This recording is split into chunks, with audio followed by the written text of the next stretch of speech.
അന്ത്യകാല അഭിഷേകം സകല ജനത്തിന്റെയും കൊയ്ത്തുകാല സമയമല്ലോ ആത്മാവിൽ നിറയണമേ. ചേർന്ന് പാടാം.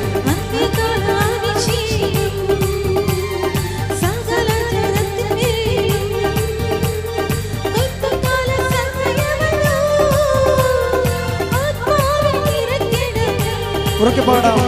അന്ത്യകാല അഭിഷേകം സകല ജനത്തിന്റെയും കൊയ്ത്തുകാല സമയമല്ലോ ആത്മാവിൽ നിറയണമേ. തീ പോലെ കരങ്ങൾ ഉയർത്തിയടിച്ച് അഗ്നിനാവായി പതിയണമേ. കൊടുങ്കാറ്റായി വീശണമേ. ആത്മനദിയായി ഒഴുകണമേ. ദാഹത്തോടെ പാടാം. തീ പോലെ ഇറങ്ങണമേ. അഗ്നിനാവായി പതിയണമേ. കൊടുങ്കാറ്റായി വീശണമേ. ആത്മനദിയായി ഒഴുകണമേ. സ്തുതിക്കട്ടെ. ഹല്ലേലൂയ ഹല്ലേലൂയ ഹല്ലേലൂയ. അസ്ഥിയുടെ താഴ്വരയിൽ ഒരു സൈന്യത്തെ ഞാൻ കാണുന്നു. അധികാരം പകരണമേ. ഇനി ആത്മാവിൽ പ്രവചിച്ചിടാം.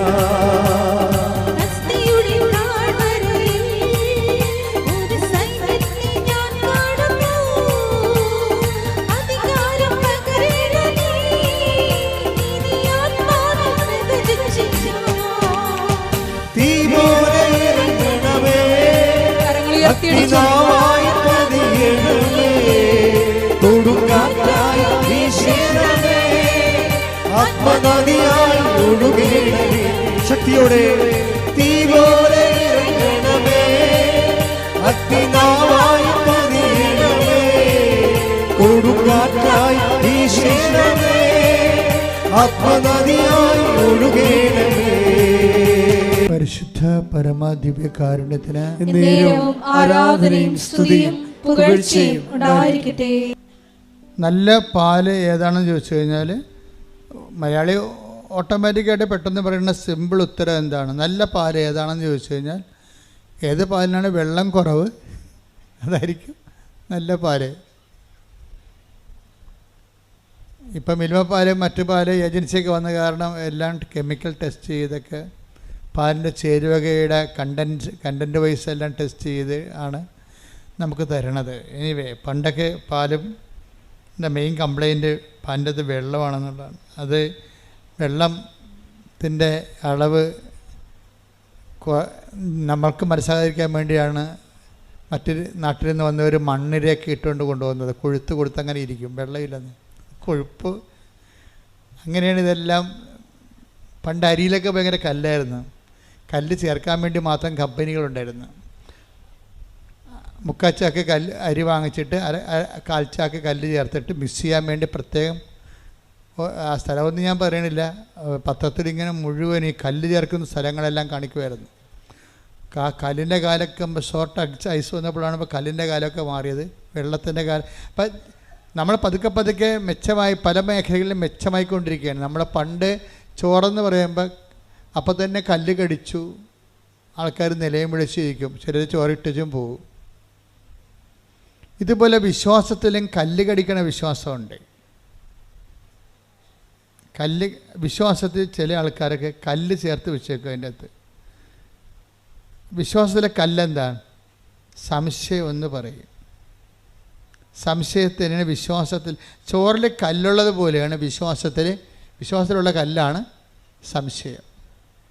എപ്പോഴും നമ്മൾ ശ്രദ്ധിക്കേണ്ട ഒരു വിഷയം, നിങ്ങൾ വിശ്വാസ യാത്ര ചെയ്യുമ്പോൾ ഉടമ്പടി എന്ന് പറയുന്നത് ഏറ്റവും ഷോർട്ട് പീരീഡ് കൊണ്ട് വിശ്വാസത്തിൻ്റെ ഫലം കിട്ടുന്ന ഒരു പ്രയറാണ് ഉടമ്പടി.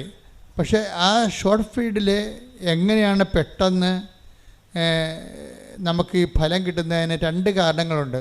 ഒന്ന്, ദൈവം നിങ്ങളുടെ അവിശ്വാസം നോക്കാതെ ദൈവം ഇങ്ങോട്ട് കോൺട്രിബ്യൂട്ട് ചെയ്യും. അത് ആദ്യത്തെ കാലത്തേ ഉള്ളൂ കേട്ടോ. ഉടമ്പടിക്കാരറിയാം നിങ്ങളിപ്പോൾ അപ്പോൾ ഉടമ്പടിയിലിപ്പോൾ ആദ്യം ഉടമ്പടി എടുക്കുമ്പോൾ തന്നെ പെട്ടെന്ന് കുറച്ച് അനുഭവം കിട്ടി കഴിയുമ്പോൾ നിങ്ങൾ ഓർക്കരുത് മൊത്തം ഇനി ഇങ്ങനെ തന്നെ ആയിരിക്കുമെന്ന്. അങ്ങനെ തന്നെ ആയിരിക്കത്തില്ല. ആദ്യം 1-2 അനുഭവങ്ങൾ തരണം. ദൈവം ഇൻസെൻറ്റീവ് ചെയ്യണതാണത്. നിങ്ങൾക്ക് ദൈവം നിങ്ങളുടെ ഒരു പരാധീനതയും ഇപ്പോഴത്തെ മാനസികാവസ്ഥയും ശാരീരികാവസ്ഥയും കുടുംബത്തിൻ്റെ പശ്ചാത്തലവും എല്ലാം കണ്ടിട്ട് നിങ്ങൾക്ക് പെട്ടെന്ന് ഒരു ഇൻസെൻറ്റീവ് തരണതാണ്. ഇപ്പം അമ്മമാർ കുഞ്ഞുങ്ങൾക്ക് മുല കൊടുക്കത്തില്ലേ? പക്ഷേ 5 വയസ്സാകുമ്പോൾ പറയും നീ പോയി എടുത്ത് കുടിക്കണമെന്ന് പറയും. പാല് അടുക്കള ഇരിപ്പുണ്ടെന്ന് പറയും. ആ വിഷയം മാറില്ലേ? ടോൺ മാറി. ഒരു കൊച്ചു കുടിക്കുന്ന സംഭവത്തിന് വ്യത്യാസമൊന്നും ഉണ്ടാകത്തില്ലെങ്കിലും ടോൺ മാറി അമ്മയുടെ. എന്താ കാര്യം? നമ്മൾ തന്നെ ചെയ്യേണ്ടത് നമ്മൾ ചെയ്യാതെ ഈസി ആയിട്ട് കൊച്ച് വരുന്നതുകൊണ്ടാണ് അങ്ങനെ ചെയ്യണത്. പണ്ടൊക്കെ ചില അമ്മമാർ ഒരു മുഞ്ചെന്ന് സാധനം ഉണ്ടായിരുന്നു. അത് അരച്ച് മുലക്കെണ്ണയിൽ പുരട്ടും. എന്താ കാര്യം? ചെന്നി നായകം അങ്ങനെയൊക്കെ പുരട്ടുമായിരുന്നു. ഇപ്പം പിന്നെ പെട്ട കാര്യം നിങ്ങൾ കൊടുക്കണില്ലല്ലോ നിങ്ങൾ. അപ്പോൾ എന്താ പ്രശ്നം വെച്ച് കഴിഞ്ഞാൽ അപ്പോൾ കഴിച്ചിട്ട് കൊച്ചു കുടിക്കത്തില്ല. 4 വയസ്സുകാരൊക്കെ പണ്ട് ചില പറയല്ലേ, ചില അമ്മമാർ പറയും ഇപ്പം 4 വയസ്സ് വരെ എൻ്റെ മുല കുടിച്ചാണെന്ന് പറയും. ഇതൊന്നും വിശ്വാസത്തിൽ നടക്കത്തില്ല. വിശ്വാസത്തിൽ ഒരു ടൈം കഴിയുമ്പോൾ ആദ്യത്തെ ഇൻസെൻറ്റീവ് തരും. ബാക്കി പിന്നെ നമ്മളെല്ലാം സ്വന്തമായിട്ട് ഏൺ ചെയ്യണം. അതിനാണ് ഉടമ്പടിയുടെ ബാക്കിയുള്ള സംഭവങ്ങളെല്ലാം ഉള്ളത്. അങ്ങനെയാണ്. ആദ്യം നിങ്ങൾ ഓർക്കരുത്, ആദ്യം കിട്ടണത് തന്നെ ഉടമ്പടിയുടെ അനുഭവമാണെന്ന് നിങ്ങൾ വിചാരിക്കരുത്. എല്ലാം അങ്ങനെയല്ല. ആദ്യം നിങ്ങളുടെ പരുവക്കേട് കണ്ടിട്ടും പരാധീനത കണ്ടിട്ടും ദൈവം കോൺട്രിബ്യൂട്ട് ചെയ്യണതാണ്. എന്ന് വെച്ചാൽ നിങ്ങളൊന്ന് പിടിച്ച് നിൽക്കുക, ഓക്സിജനൊക്കെ ഒന്ന് എടുത്തിട്ട് അല്പമൊക്കെ ബലം പ്രാപിച്ച് കഴിയുമ്പോൾ പിന്നീട് നിങ്ങൾ ഏൺ ചെയ്യണം, സമ്പാദിക്കണം. അതാണ് പറയുന്നത്. ആദ്യം എടുത്തപ്പോൾ തന്നെ ഭയങ്കര അനുഗ്രഹമായിരുന്നു, പിന്നൊരു അനക്കമില്ലാത്ത ദൈവത്തിനല്ല, നിങ്ങൾക്കാണ് അനക്കമില്ലാത്തത്. എന്താ കാര്യം? നിങ്ങൾ ഓർത്ത് ഇതുപോലെ ready to eat instant breakfast പോലെ ഇങ്ങനെ പണം കുലുക്കണ മരം പോലെ ഈ സംഭവം കുലുങ്ങി വീഴത്തില്ല. നിങ്ങളോട് എന്താ പറഞ്ഞിരിക്കുന്നത്? അവൻ പറയണ പോലെ ചെയ്യുക. അതാണ് സംഭവം. അപ്പോൾ ആദ്യത്തെ ഒരു ടൈം കഴിയുമ്പോൾ പിന്നെ ഒരു ടഫ് ടൈമാണ്. അപ്പോഴാണ് നിങ്ങൾ ഉടമ്പടി പിന്നെ കിട്ടണതെല്ലാം നിങ്ങളുടെ അവൻ പറയണ പോലെ ചെയ്തതിൻ്റെ പേരിൽ ദൈവം നിങ്ങൾക്ക് നൽകുന്ന ന്യായമായ ആനുകൂല്യങ്ങളായിരിക്കും. ആദ്യത്തേതെല്ലാം ഔദാര്യമാണ്. ഇപ്പോൾ ഗ്രാൻഡായിട്ട് തന്നെയാണത്. അത് തിരിച്ചടക്കേണ്ട കാര്യമില്ലാത്ത പോലെ നമുക്ക് കിട്ടത്തില്ല. അതുപോലെ ഗ്രാൻഡാണ്. പക്ഷേ ഒരു 1-2 അനുഭവങ്ങൾ കഴിഞ്ഞാൽ പിന്നെ ഈ സാധനം ചിലർക്ക് പെട്ടെന്ന് നിങ്ങൾ സ്വിച്ചിട്ട പോലെ നിൽക്കും. അപ്പം നിങ്ങൾ ഓർക്കും ഉടമ്പടി ഇത്രയേ ഉള്ളെന്ന്. അല്ല, നിങ്ങൾ ഇത്രയേ ഉള്ളൂ. അതാണ് പ്രശ്നം. ഉടമ്പടി ഇത്രയേ ഉണ്ടായിട്ടല്ല, നിങ്ങൾ ഇത്രയേ ഉള്ളൂ. എന്താ കാര്യം? ഇങ്ങനെ ഓസിന് കിട്ടുന്ന കാര്യം അങ്ങോട്ട് വെട്ടി വിഴുങ്ങിയിട്ട് കൈയും കെട്ടി പഴയതുപോലെ ഇരിക്കും. ഇത് വർക്കൗട്ട് ചെയ്യത്തില്ല. എന്താ കാര്യം? ഇനി നിങ്ങളുടെ ഊഴമാണ്. അവൻ പറയണ പോലെ ചെയ്യണ ഊഴമാണ്. അതാരാണ് ദൈവസ്നേഹത്തോടെ ചെയ്യണത്? ദൈവസ്നേഹത്തോടെ ചെയ്യണമെങ്കിൽ ആദ്യം വേണ്ടത് സംശയങ്ങൾ ഇല്ലാത്ത ഒരു വിശ്വാസം രൂപപ്പെടുത്തിയെടുക്കണം. പല ആൾക്കാർക്കും വിശ്വാസമുണ്ട്, പക്ഷേ പകുതി 50% സംശയവും 50% വിശ്വാസമാണ് ഉള്ളത്. അപ്പോൾ നിങ്ങളെപ്പോഴും വിശ്വാസം വർദ്ധിപ്പിക്കാൻ വേണ്ടി പ്രാർത്ഥിക്കും. അങ്ങനെ അത് പ്രാർത്ഥിക്കുന്നത് തെറ്റില്ല. പക്ഷേ നിങ്ങൾ വിശ്വാസത്തിൻ്റെ മാത്രം മെക്കാനിസം കാണിച്ചാൽ റിപ്പയർ ചെയ്താൽ ഈ സാധനം വർക്കൗട്ട് ചെയ്യത്തില്ല. നിങ്ങളെന്താ കാര്യം? അതിൽ നിങ്ങൾ ചെയ്യേണ്ടത് സംശയം ദൂരീകരിക്കാൻ വേണ്ടി പ്രാർത്ഥിക്കണം. ഈ സംശയം ദൂരീകരിക്കണമെങ്കിൽ എന്ത് ചെയ്യണം? സ്നേഹത്തിൻ്റെ ലെവൽ കൂടിയാൽ മാത്രമേ സംശയം ദൂരീകരിക്കത്തുള്ളൂ. ചില ഭാര്യമാർക്ക് കെട്ടിയകാലം വരെ സംശയമാണ്. എന്താ കാര്യം? ഇവിടെ വർത്തമാന രീതികളൊന്നും അവളോട് ആത്മാർത്ഥത ഉള്ളതായിട്ട് അവൾക്ക് തോന്നിയിട്ടില്ല. എന്താ പ്രശ്നം? അങ്ങനെ വരാൻ കാര്യം അതാ. ചില ഭാര്യമാർക്കും തിരിച്ചു വരും, ഭർത്താക്കന്മാർക്കും തിരിച്ചു വരും. ഇങ്ങനെ സംശയം വെച്ച് കഴിഞ്ഞാൽ ഈ സ്നേഹം കുറയുന്ന പോലെ അവർക്ക് തോന്നിയാൽ പിന്നെ സംശയം കൂടിക്കൊണ്ടേയിരിക്കും. ഡിമാൻഡുകൾ ചില ലേഡീസ് എപ്പോഴും പറയത്തില്ലേ, അത് വാങ്ങിക്കണം ഇത് വാങ്ങിക്കണം എന്ന്. കാര്യമൊന്നും ഉണ്ടാകത്തില്ല, അവർക്ക് ആവശ്യമില്ലായിരിക്കും, എന്തായാലും മേടിക്കണമെന്ന് പറയും.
സ്നേഹം ഇല്ല. അപ്പോൾ പിന്നെ ആർക്കാണ് മരുന്ന് കൊടുക്കേണ്ടത്? സ്നേഹമാണ്, ലവ് ലെവലാണ് വർദ്ധിപ്പിക്കേണ്ടത്. ഉടമ്പടിയുടെ ഒരു ജീവശാസ്ത്രം, ബയോളജി ഓഫ് ദി കവനൻറ്റ്, അതിൻ്റെ ഗ്രോത്ത് വരുന്ന, അത് വളർന്നു വരുന്ന ഒരു ജീവശാസ്ത്രം അങ്ങനെയാണ്. സംശയങ്ങൾ കുറഞ്ഞുകൊണ്ടിരിക്കാൻ നോക്കുമ്പോൾ അതിന് സംശയം കുറയ്ക്കണമെന്നല്ല പ്രാർത്ഥിക്കേണ്ടത്. പ്രശ്നം എന്താണ്? സ്നേഹം കൂട്ടണമേ. പക്ഷെ സ്നേഹം അതിനൊരു കുഴപ്പമുണ്ട്. ഞാൻ സ്നേഹിക്കുന്നു എന്ന് പറഞ്ഞാലൊന്നും ദൈവം ഏക്കത്തില്ല. ഇന്നല്ലെങ്കിൽ നാളെ തെളിയിക്കാൻ പറയും. അങ്ങനെയാണ് 3 പ്രാവശ്യം പത്തോസിനോട് ചോദിച്ചു. അപ്പോൾ 10 ദിവസം അവസാനം പറഞ്ഞു, സ്നേഹിക്കുന്നു അങ്ങേക്കെല്ലാം അറിയാമല്ലോ, എന്നാൽ തല കിഴക്കാൻ പാട് മരിക്കാൻ പറയും. അപ്പോൾ പണി കിട്ടും. മനസ്സിലായില്ലേ? സ്നേഹിക്കുന്നു 10 ദിവസം 3 പ്രാവശ്യം പറഞ്ഞ്. പക്ഷേ തൽക്കാലത്തൊക്കെ ആ പാഠം അവിടെ വെച്ച് ആ ടെസ്റ്റ് അവിടെ വെച്ച് അവസാനിക്കുകയാണ്. പക്ഷേ അത് കർത്താവ് പറയും, നീ പറഞ്ഞൊക്കെ ഞാൻ അംഗീകരിച്ചു, പക്ഷേ ഇതിനൊരു ടെസ്റ്റ് ഉണ്ട്. അതെന്താണ്? എനിക്കിട്ട കുരിശ് തല കിഴക്കാൻ പാടാതെ നിനക്കിട്ടും. അപ്പം നീ എന്ത് പറയും? അതാണ് സ്നേഹം. ചെല്ലണതല്ല, ചെയ്യണതാണ് സ്നേഹം. മനസ്സിലായില്ല? അതുകൊണ്ടാണ് അവൻ പറയണ പോലെ ചെയ്യാൻ പറയണത്. കർത്താവിൻ്റെ നാമത്തിൽ അവൻ്റെ സ്നേഹത്തെ പ്രതി നമ്മൾ എന്ത് ചെയ്തു എന്നാണ് ദൈവം നോക്കണത്. പ്രാർത്ഥിക്കുക. കർത്താവായ ദൈവമേ, നിന്റെ സ്നേഹത്തിൽ വളരാൻ, വിശ്വാസത്തിൽ ഉയരാൻ, സംശയം കുറക്കാൻ എന്നെ സ്നേഹത്തിന്റെ പ്രവൃത്തികളുടെ സുവിശേഷത്തിന്റെ സാക്ഷികളാക്കണമേ. പരിശുദ്ധ പരമദിവ്യകാരുണ്യത്തിന് ആരാധനയും സ്തുതിയും പുകഴ്ചയും ഉണ്ടായിരിക്കട്ടെ. ഇപ്പൊ നിങ്ങൾക്ക് മനസ്സിലായില്ലേ? ഉടമ്പടി അതിൻ്റെ ഉടമ്പടി നമ്മൾ ഒരു ഡ്രൈവർ ആകുമ്പോൾ തന്നെ അതിൻ്റെ മെക്കാനിസ്റ്റും ആകണം. അത് മനസ്സിലായില്ലേ? നമ്മൾ ഉടമ്പടിയുടെ ഡ്രൈവറായിട്ട് മാത്രം ഇരുന്ന് കഴിഞ്ഞാൽ ഈ സാധനം ഇടയ്ക്ക് വഴി വീണാൽ ആരും സഹായിക്കത്തില്ല. അപ്പോൾ മെക്കാനിസം കൂടി അറിഞ്ഞു കഴിഞ്ഞാൽ നമുക്ക് തന്നെ റിപ്പയർ ചെയ്തുകൊണ്ട് വണ്ടി ഓടിച്ചുകൊണ്ട് പോകാൻ പറ്റും. അപ്പോൾ എന്താ സംഭവം? ഉടമ്പടിക്ക് വീഴ്ച വരാൻ സാധ്യതയുള്ളത് സ്നേഹം, ദൈവസ്നേഹം കൂട്ടാൻ നിങ്ങൾ ശ്രദ്ധിച്ചു കഴിഞ്ഞാൽ മതി. വേറെ ഒന്നും ചെയ്യേണ്ട. ദൈവസ്നേഹം കൂട്ടാൻ വേണ്ടി പ്രവർത്തനമല്ലാതെ അവിടെ കൊണ്ട് പ്രാർത്ഥന കൊണ്ടോ ചൊല്ലൽ കൊണ്ടോ ഒന്നും ചെയ്യാൻ പറ്റത്തില്ല. അപ്പം അതുകൊണ്ട് ചെയ്യണ കാര്യങ്ങൾ അളിഞ്ഞ മോന്തയുമായിട്ട് ചെയ്യരുത്. എനിക്ക് തന്നെ ഈ അളിഞ്ഞ മോന്തക്കാരെ കാണുമ്പോൾ തന്നെ എനിക്ക് പറയും, എന്താ കാര്യം? ഞാൻ പറഞ്ഞു, നിങ്ങൾ സ്മാർട്ടായിട്ട് നിൽക്ക്. മാതാവിൻ്റെ അടുത്തല്ല നിൽക്കണത്, അല്ല നിങ്ങൾ ചായക്കടയിലും ആശുപത്രിയിലും അല്ലല്ല നിൽക്കണത്. ആശുപത്രിയിലാണെങ്കിൽ ഈ മരുന്ന് കഴിച്ചാൽ ശരിയാകുമോ ഇല്ലേ? ഈ ഡോക്ടറാണ്, അതിന് വേറെ ഡോക്ടറുണ്ടാ? പല ഡോക്ടറിനെ കുറിച്ച് നമ്മളോട് പല ആൾക്കാർ പറഞ്ഞിരിക്കണ കാരണം നമ്മളൊരു ആശുപത്രിയിലും ഇത് തന്നെ ആയിരിക്കുമോ നമ്മുടെ യഥാർത്ഥ ഡോക്ടർ, ഇത് തന്നെ ആയിരിക്കും ആശുപത്രി, ഇങ്ങേര് തന്നെ കുറിച്ച് തന്നെ ആയിരിക്കും ആ കറക്റ്റ് മരുന്ന്, അങ്ങേര് കുറിച്ച് തന്നെ കറക്റ്റായാൽ പോലും നമുക്ക് അങ്ങനെ സംശയമായിരിക്കും. അതുകൊണ്ടാണ് ഈ അളിഞ്ഞ മോന്ത വന്നത്. ഉടമ്പടി എന്ന് പറയുന്ന ഒരു സ്മാർട്ട് പ്രോജക്റ്റാണ്. കർത്താവിൻ്റെ അടുത്ത് വരുമ്പോൾ ഞാൻ ഇവിടെ ഇന്നലെയൊക്കെ അവർ പറഞ്ഞു, നിങ്ങൾ സന്തോഷമായിട്ട് പോകും. എന്താ കാര്യം? ഇത് ശരിക്കും മാതാവിൻ്റെ അടുത്ത് നിന്ന് പോകുന്നവർ അവർ കൃത്യമായിട്ടുള്ള ആൾക്കാരുടെ അമ്മ കൂടെ പോകും. കാര്യം നിങ്ങളുടെ ചില ആൾക്കാരുടെ കൂടെ വരാത്തതിൻ്റെ കാര്യം നിങ്ങൾ അളിഞ്ഞ മോന്തയായിട്ട് വരണേ, ചത്തവൻ്റെ വീട്ടിൽ മരിച്ചവരിക്കണവർ അടുത്ത ആൾ അങ്ങോട്ട് പോവുകയും ചെയ്യും. ഇതെല്ലാം മാതാവ് കാണുന്നുണ്ടല്ലോ. അതിൻ്റെ അടുത്ത് ഈ പന്നി വിശ്വസിക്കണില്ല എന്നുള്ളത് അമ്മയ്ക്ക് അറിയാം. പിന്നെ ഇതിൻ്റെ കൂടെ പോയിട്ട് എന്നാ കാണിക്കാനാണ്? അതാണ് നിൻ്റെ കൂടെ വന്നിട്ട് എന്നാ കാണിക്കാനാണ്. പക്ഷെ നിനക്ക് നല്ല ദൈവസ്നേഹമുണ്ട്, നല്ല പ്രത്യാശ ഉണ്ട്. കഴിഞ്ഞ ദിവസങ്ങളിലേ അമലു എന്നും പറഞ്ഞൊരു കുഞ്ഞു സാക്ഷ്യം പറഞ്ഞാണ്.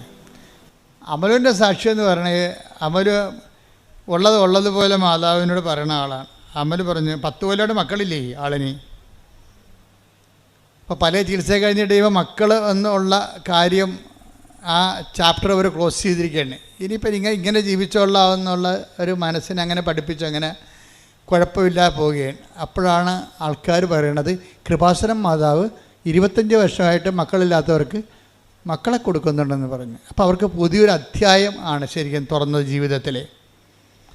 അതാണ് സംഭവം. പിന്നെ അത് നിങ്ങൾ അങ്ങോട്ടും ഇങ്ങോട്ടും പറയണില്ലേ, അതാണ് സുവിശേഷം എന്ന് പറയണത്. നിങ്ങൾ പറയാതിരിക്കരുത്. നിങ്ങൾക്ക് പറയാൻ കഴിവുണ്ടെന്നും നിങ്ങൾക്ക് പറയാൻ കഴിയുമെന്നും ഒക്കെ അമ്മയ്ക്കറിയാം. ഇവിടുത്തെ നിങ്ങൾ പണി മേടിക്കാൻ പോണേ എപ്പോഴാണെന്ന് അറിയാമോ? നിങ്ങൾക്ക് ഇത്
ക്ഷേമത്വമാണ് നിങ്ങൾ ബന്ധുക്കൾ പറഞ്ഞിട്ട് അവിടെ ഞെളിഞ്ഞിട്ടുണ്ട്. നിങ്ങൾ അത് നിങ്ങളുടെ പഴയ ഹിസ്റ്ററിയും ദൈവത്തിന് അറിയാം. നിങ്ങൾ പണി മേടിക്കണ വഴികൾ ഞാൻ പറയുകയാണേ. എന്ന് വെച്ചാൽ നിങ്ങൾക്കുണ്ടാകുന്ന ചില ഗുണങ്ങൾ, നിങ്ങൾ വീട് വെച്ച കാര്യം, അല്ലെങ്കിൽ നിങ്ങൾക്ക് ചിട്ടി വീണ കാര്യം ഒക്കെ നിങ്ങൾക്ക് നന്മയുണ്ടാകുന്ന കാര്യങ്ങളൊക്കെ നിങ്ങൾ മറ്റുള്ളവരോട് പറയണ സ്വഭാവമാണ് നിങ്ങൾക്കുള്ളത്. അത് എപ്പോഴായാലും നിങ്ങൾ പറയും. പള്ളിയിൽ നിന്ന് വരുമ്പോഴായാലും പോകുമ്പോഴായാലും ഫോൺ എടുക്കുമ്പോഴും പറയും. പക്ഷേ ദൈവം നിങ്ങളുടെ ഇടയിൽ പ്രവർത്തിച്ച കാര്യം നിങ്ങൾ പറയത്തില്ല. അത് നിങ്ങൾ ആത്മശോധന ചെയ്യേണ്ട ഉടമ്പടി പാപമാണ് ശരിക്കും.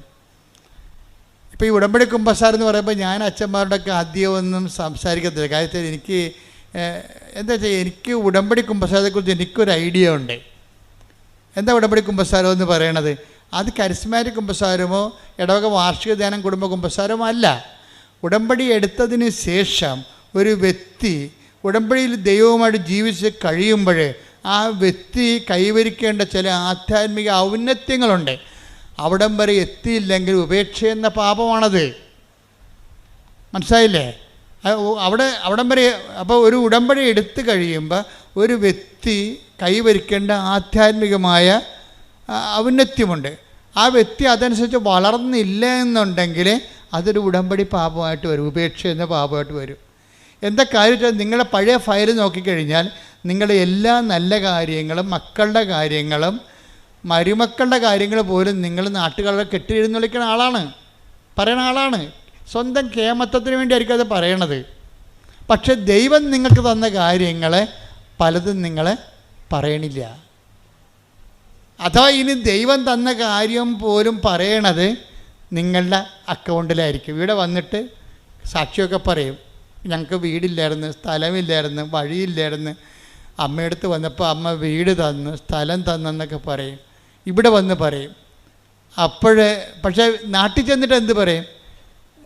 യൂട്യൂബിൽ ഈ സാധനം വന്ന കാര്യം നിങ്ങൾ നാട്ടുകാരറിഞ്ഞ കാര്യം നിങ്ങൾക്കറിയത്തില്ല. നിങ്ങളെ പഴയ സ്വഭാവം അനുസരിച്ച് നാട്ടുകാരോട് പറയും, ഭയങ്കര കഷ്ടപ്പെട്ടാണെങ്കിൽ ഞാൻ മുണ്ട് മുറുക്കി കൊടുത്താണെങ്കിൽ ഒരു വീട് വാങ്ങിച്ച്. അപ്പോൾ മുണ്ട് മുറുക്കി കൊടുത്തത് നിങ്ങൾ, മാതാവ് ഞൊട്ടി. അല്ല സംഭവം ഇതാണ്. ഒരു സാധനത്തിൻ്റെ വേർഷം കൂടെ കണ്ടില്ലേ? അതാണ് ഞാൻ പറയും, ഓർഡർ തമ്മാവ ആളറിയാം. അത് ഞാനല്ല പറയണം, പുള്ളിക്കാരത്തി പറഞ്ഞോളൂ. ആളെ കാണുമ്പോൾ തന്നെ പറയും. ചുമ്മാ ഉടായിപ്പാണ്, അനുഗ്രഹം അടിച്ചു മാറ്റാൻ വന്നിരിക്കുകയാണ്, കിട്ടിക്കഴിഞ്ഞാൽ അത് അവളുടെ അക്കൗണ്ടിൽ മാത്രമേ അവളെ കെട്ടി എഴുന്നള്ളിക്കത്തുള്ളൂ എന്നറിയാം. ഇങ്ങനെയുള്ള അഭ്യാസം ഉടമ്പടി നടക്കത്തില്ല. അതുകൊണ്ട് സത്യസന്ധരായിരിക്കാൻ നോക്കുക, പ്രാർത്ഥിക്കുക. കർത്താവായ ദൈവമേ, സത്യസന്ധമായി നീ തന്ന നന്മകളെ എടുത്തുയർത്തി പൊതുജനങ്ങൾക്ക് കൈമാറിക്കൊണ്ട് സുവിശേഷമാകുവാനും സുവിശേഷമേകുവാനും എന്നെ അങ്ങയുടെ രക്ഷയുടെ സാക്ഷിയാക്കണമേ.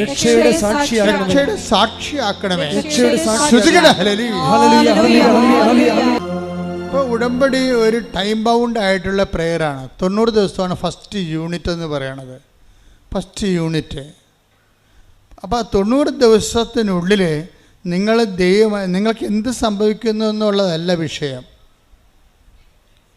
ക്യാഷ് ആൻഡ് കൈൻഡായിട്ട് എന്ത് സംഭവിക്കുന്നു എന്നുള്ളതല്ല, ദൈവവും നിങ്ങളും തമ്മിലുള്ള ബന്ധത്തിൽ എന്ത് സംഭവിക്കുന്നു. ഇപ്പം ഞാൻ അവളുടെ മഞ്ജുഷയുടെ അമലുവിൻ്റെ കാര്യം പറഞ്ഞില്ലേ, അമലു പെട്ടെന്നാണ് മാതാവുമായിട്ട് നല്ല സീരിയസ് റിലേഷനിൽ വന്നത്. എന്നിട്ട് മാതാവിനോട് പറഞ്ഞ എന്താ, കഴിഞ്ഞ ഡിസംബറിൽ അമലു വന്നിട്ട് പറഞ്ഞ്, അമ്മേ ഇത് ഡിസംബർ മാസമാണ്, it is a holy month, വളരെ വിശുദ്ധമായൊരു മാസമാണ്, അമ്മയ്ക്ക് ഈശോനെ കിട്ടിയ മാസമാണ്, എനിക്കും ഒരു കുഞ്ഞിനെ തരണം. കണ്ട എന്ത് സിമ്പിളാണ് ആ പ്രെയർ. അവൾ ആ മാസം ഗർഭിണിയായി. ഹല്ലേലൂയ ഹല്ലേലൂയ യേശുവേ നന്ദി യേശുവേ. അപ്പോൾ ദൈവത്തോട് ഇൻട്രാക്ട് ചെയ്യണം. ഞാൻ എപ്പോഴും പ്രാധാന്യം കൊടുക്കുന്നത് common faith of the common പീപ്പിളാണ്.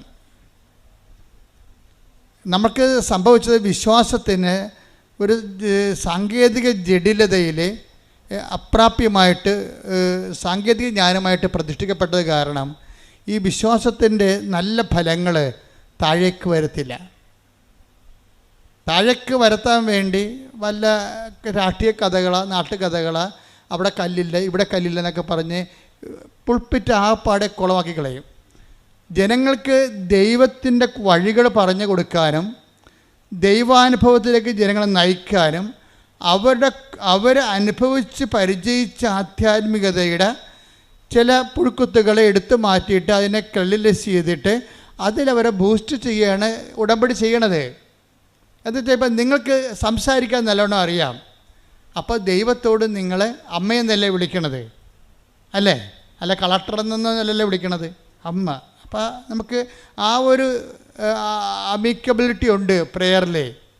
അപ്പോൾ നിങ്ങൾ അമലു എന്താ ചെയ്യണത്, അമ്മേ ഇതൊരു നല്ല മാസമാണ്, നല്ല വിശുദ്ധമായ മാസമാണ് ഡിസംബർ, അമ്മയ്ക്ക് ഉണ്ണീശനെ കിട്ടിയ മാസമാണ്, എനിക്ക് ഒരു കുഞ്ഞിനെ തരണം. സിമ്പിളല്ലേ പ്രെയർ?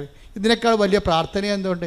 ആ പ്രാർത്ഥന അപ്പം തന്നെ അമ്മ പച്ചമഷിക്ക് അങ്ങോട്ട് ഒപ്പിട്ട് സാങ്ഷൻ ചെയ്യുകയാണ്. ആ ആഴ്ച തന്നെ അവൾ പ്രഗ്നൻ്റ് ആകുകയാണ്. എന്ത് രസമാണ് കേൾക്കാൻ. അവളെ കുഞ്ഞിനെയും കൊണ്ടാണ് കഴിഞ്ഞ ദിവസം വന്നിരുന്നു ഇവിടെ. 10 കൊല്ലമായിട്ട് ഇതിനെക്കുറിച്ചൊരു ഐഡിയ ഇല്ലാതെയാണ്. നമുക്കൊരു സങ്കല്പമില്ലാത്ത സംഭവങ്ങളെല്ലാം മാതാവ് ഇതെല്ലാം നമുക്ക് തൊടാവുന്ന രീതിയിൽ അനുഗ്രഹമായിട്ട് കൈ തരും. പക്ഷെ നമുക്കെന്താ വേണ്ടത്? അമലുവിന് സംശയമില്ല അവൾ പറയുന്നതിൽ. ആ വർത്തമാനം കേട്ടാൽ മനസ്സിലാവും, സ്നേഹം മാത്രമേ ഉള്ളൂ, അതിൽ സംശയമില്ല. ആ വർത്തമാനം സ്കാൻ ചെയ്യുമ്പോൾ അറിയാൻ പറ്റും. എന്താണ്? ഓ ഞാനിങ്ങനെയൊക്കെ പറയണേ, കിട്ടുക വെറുതെ, ഇത് രൂപമല്ലേ അമ്മയല്ലല്ല. അവിടേക്കാണ് പ്രശ്നം വേണ്ടത്. ഇത് രൂപമല്ലേ അമ്മയല്ല എന്നാണ് പറഞ്ഞിരിക്കുന്നത്. ഈ വങ്കന്മാർക്കാണ് ഇങ്ങനെയൊക്കെ തോന്നണത്. കാരണം അതായത് അനുഭവമുള്ളവർ അമ്മയുടെ സാന്നിധ്യത്തിൻ്റെ പ്രതീകമാണിത്. ഞാനിവിടെ സംസാരിക്കുമ്പോൾ എൻ്റെ അമ്മയോടാണ് സംസാരിക്കുന്നത്. ആ ഒരു എല്ലവെന്ന് പറഞ്ഞാൽ ആത്മബന്ധത്തിൻ്റെ ആന്തരികതയാണ്. അതെന്ന് പറയണത് ധ്യാനത്തിനേക്കാൾ വലിയ സംഭവമാണ്. ആത്മബന്ധത്തിൻ്റെ ആന്തരികത നമുക്കറിയാമല്ലോ. നമ്മൾ എന്ത് ജ്ഞാനം, ഇപ്പം എന്ത് കറണ്ട്, എത്ര കറണ്ട്, നിങ്ങളൊരു കാര്യം സിമ്പിളായിട്ട് മനസ്സിലാക്കണേ. എത്ര കറണ്ട് ഇടുക്കിയിലുണ്ടാക്കിയാലും നാട്ടിൽ വരണത് എന്തിലൂടെയാണ്? ഒരു വയറിലൂടെയാണ് വരണത്. ഇത്രയേ ഉള്ളൂ. അപ്പോൾ നമ്മൾ എത്ര കിലോ വാട്ട് കറണ്ട് ഉണ്ടാക്കിയാലും വരണത് കമ്പിയിലൂടെയാണ്. അല്ലാതെ കമ്പിയില്ലാതെ കറണ്ട് നമുക്ക് വയർലെസ് സൗണ്ട് വരും.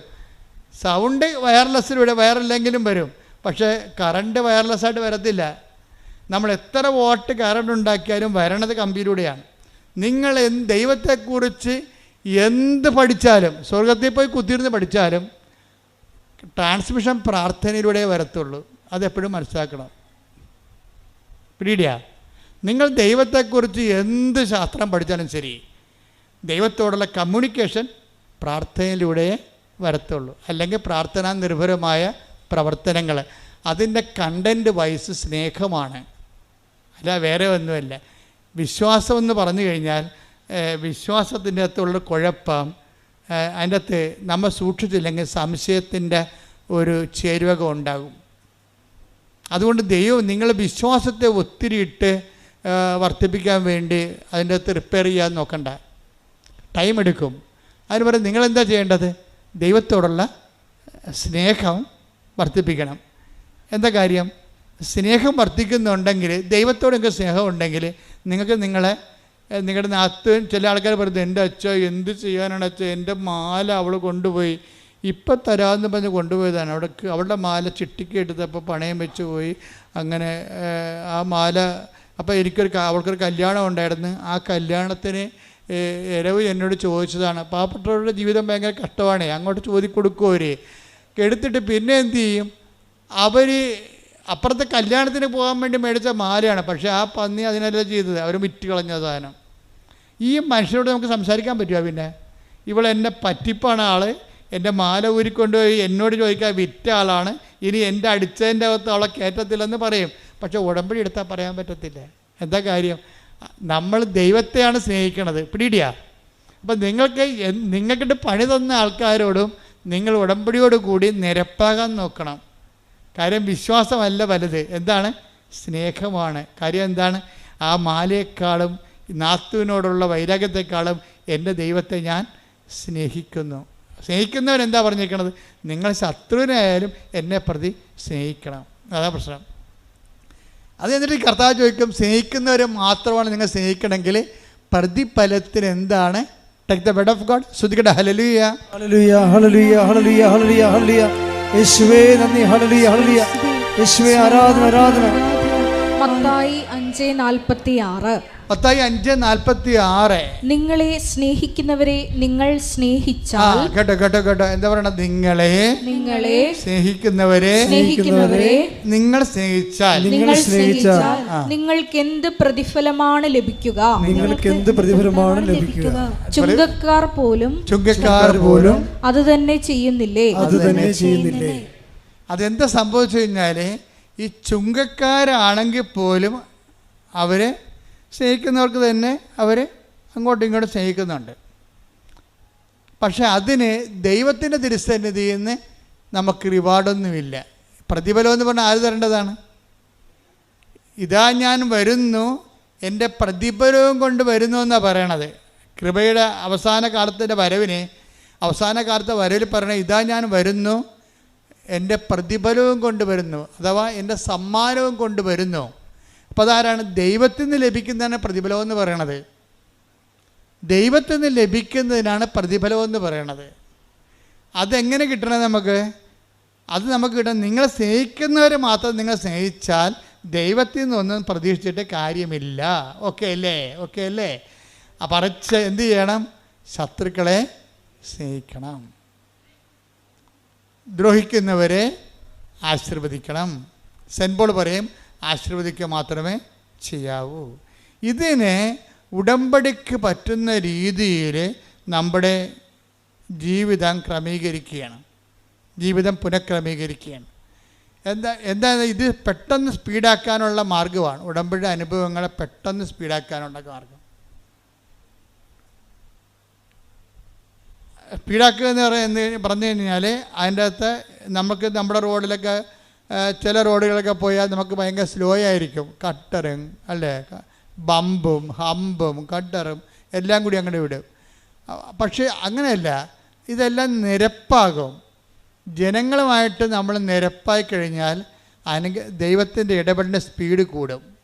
അതുകൊണ്ടാണ് സെൻറ്റ് ജോണൊക്കെ പറയണത്. എന്താ പറയണത്? കുന്നും മലയും നിരപ്പാക്കുവിൻ. അതാണ് സംഭവം. കുന്നും മലയും വളഞ്ഞവ ഋജുവാക്കപ്പെടും. അപ്പം നേരെ എല്ലാ വിഷയത്തിൻ്റെ പിന്നിലും സൂത്രപ്പണികളൊന്നും പറ്റത്തില്ല, മറിച്ച് നേരെ പോകാൻ പറ്റത്തുള്ളൂ. നമുക്കിത്തിരി സാമ്പത്തിക നഷ്ടം മാനുഷികവും ഭൗതികമായിട്ടും ഉണ്ടായാലും സൂത്രപ്പണി പറ്റത്തില്ല. അപ്പോൾ ഇതിന് നമ്മൾ എപ്പോഴും ചെയ്യേണ്ടത്, ഉടമ്പടിയിലേക്ക് വരുമ്പോൾ സ്പീഡാകണമെങ്കിൽ ആദ്യം എന്ത് ചെയ്യും? ഈശോ വരാൻ പോയപ്പോൾ യോഹന്നാൻ എന്താ പറഞ്ഞത്? യോഹന്നാൻ പറഞ്ഞത് എന്താണ്? വൃക്ഷങ്ങളുടെ വേരിന് കോടാലിവയ്ക്കപ്പെട്ടിരിക്കുന്നു, ഫലം തരാത്ത വൃക്ഷങ്ങളെ വെട്ടിത്തീരെറിയപ്പെടും. എന്നിട്ട് പറഞ്ഞാൽ കുന്നും മലയും നിരപ്പാക്കപ്പെടും. അപ്പോൾ ഇങ്ങനെ നേരെ ആക്കി കിടക്കഴിഞ്ഞാൽ, അതായത് വളവ്, വഞ്ചന, ചതി, പറ്റിപ്പ്, ഇങ്ങനെയുള്ള ഓരോ കുടില സൂത്രങ്ങളൊക്കെ എല്ലാം റെക്ടിഫൈ ചെയ്യണം. ദൈവത്തിന് പ്രവർത്തിക്കാൻ പറ്റുന്ന രീതിയിൽ നമുക്കവിടെ നഷ്ടവും ലാഭവും നോക്കരുത്. ദൈവമാണ് ഏറ്റവും വലിയ ലാഭം. പിടികിട്ടുന്നുണ്ടോ? ദൈവമാണ് ഏറ്റവും വലിയ ലാഭം. അതായത് ഒരു പശു നമ്മൾ 40,500 രൂപയ്ക്ക് വാങ്ങിച്ചു. അത് അതിനെ വിറ്റപ്പോൾ 35,750 രൂപ. ലാഭമോ നഷ്ടമാ? നഷ്ടം. പക്ഷേ ആൾക്കാർ ചിലർ പറയും മറ്റത് 500 രൂപയല്ലേ, ഇപ്പോൾ 750 രൂപ കിട്ടിയല്ല എന്ന് പറയും. ആൾക്കാരെ അളക്കണത് ഇങ്ങനെയാണ്. വെച്ച് കഴിഞ്ഞാൽ ഈ ദൈവത്തെപ്പോലും അളക്കണത് ഇങ്ങനെയാണ്. അതായത് നിങ്ങൾ ക്യാഷ് ആൻഡ് കൈൻഡ് വെച്ചുകൊണ്ടാണ് ദൈവത്തെ അളക്കണത്. എന്നിട്ട് നിങ്ങൾ വിചാരിക്കണത് ദൈവമാണ് ഏറ്റവും വലിയ ലാഭം. അപ്പോൾ അതുകൊണ്ട് തന്നെ നമ്മൾ ജീവിതത്തെ കണക്കാക്കേണ്ടത് നമുക്ക് ജീവിതത്തിലുണ്ടാകുന്ന ചെറിയ രൂപയുടെ ലാഭവും എടുത്തിട്ട് അത് നഷ്ടമെടുത്തിട്ട് അത് വലിയ നഷ്ടമാണ് നിങ്ങൾ കൊട്ടിക്കോഷിച്ച് മോന്തം കയറ്റിയിരിക്കരുത്. മറിച്ച് എന്താണ്, ദൈവത്തെ കിട്ടാൻ വേണ്ടി കുറേ കോംപ്രമൈസ് ചെയ്യേണ്ടി വരും ജീവിതത്തിൽ. ചിലപ്പോൾ ക്ഷമയായിരിക്കും, ചിലപ്പോൾ നന്മയായിരിക്കും. അപ്പോൾ ഇങ്ങനെ ഓരോ പരിശുദ്ധാത്മാവിൻ്റെ ദാനങ്ങൾക്ക് അനപേക്ഷണീയമായിട്ട് ജീവിതം ഒന്ന് പുനഃക്രമീകരിക്കുന്നതാണ്. അത് അങ്ങേര് പശ്ചാത്താപത്തിൻ്റെ ജ്ഞാനസ്ഥാനമാണ് നൽകിയത് യോഹന്നാൻ മാന്താന. അപ്പോൾ ഈശോ വന്നപ്പോൾ പരിശുദ്ധാത്മാവിൻ്റെ ജ്ഞാനസ്ഥാനം നൽകി. പക്ഷേ ആ പരിശുദ്ധാത്മാവിന് ജ്ഞാനസ്ഥാനം നൽകിയപ്പോഴേ കർത്താവ് കുന്നും വരെയും നിരപ്പാക്കണ കാര്യമൊന്നും പറഞ്ഞിട്ടില്ല. പറഞ്ഞ എന്താണ്? പരിശുദ്ധാത്മാവിൻ്റെ ഫലങ്ങൾ എല്ലാവർക്കും അറിയാം. അതെന്താണ്? സ്നേഹം, ക്ഷമ, ദയ, നന്മ. Take the word of God. ശ്രുതികട ഹല്ലേലൂയ ഹല്ലേലൂയ ഹല്ലേലൂയ ഹല്ലേലൂയ ഹല്ലേലൂയ.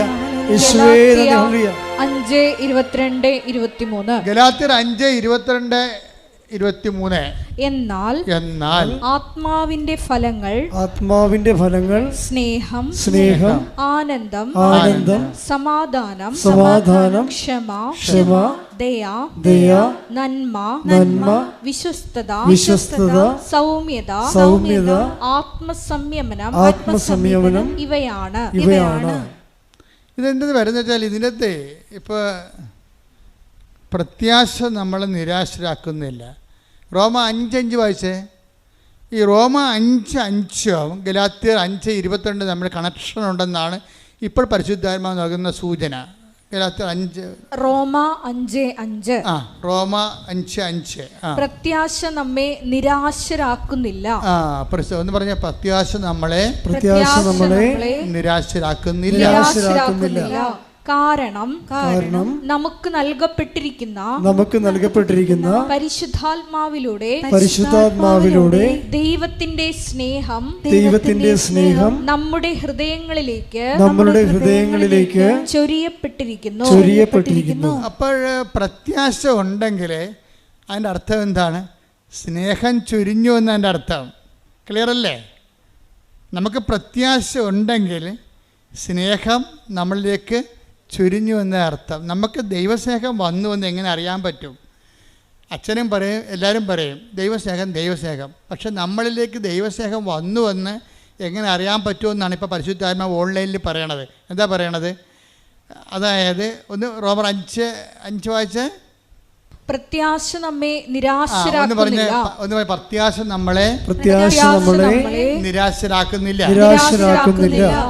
കാരണം നമുക്ക് നൽകപ്പെട്ടിരിക്കുന്ന പരിശുദ്ധാത്മാവിലൂടെ ദൈവത്തിന്റെ സ്നേഹം നമ്മുടെ ഹൃദയങ്ങളിലേക്ക് ചൊരിയപ്പെട്ടിരിക്കുന്നു.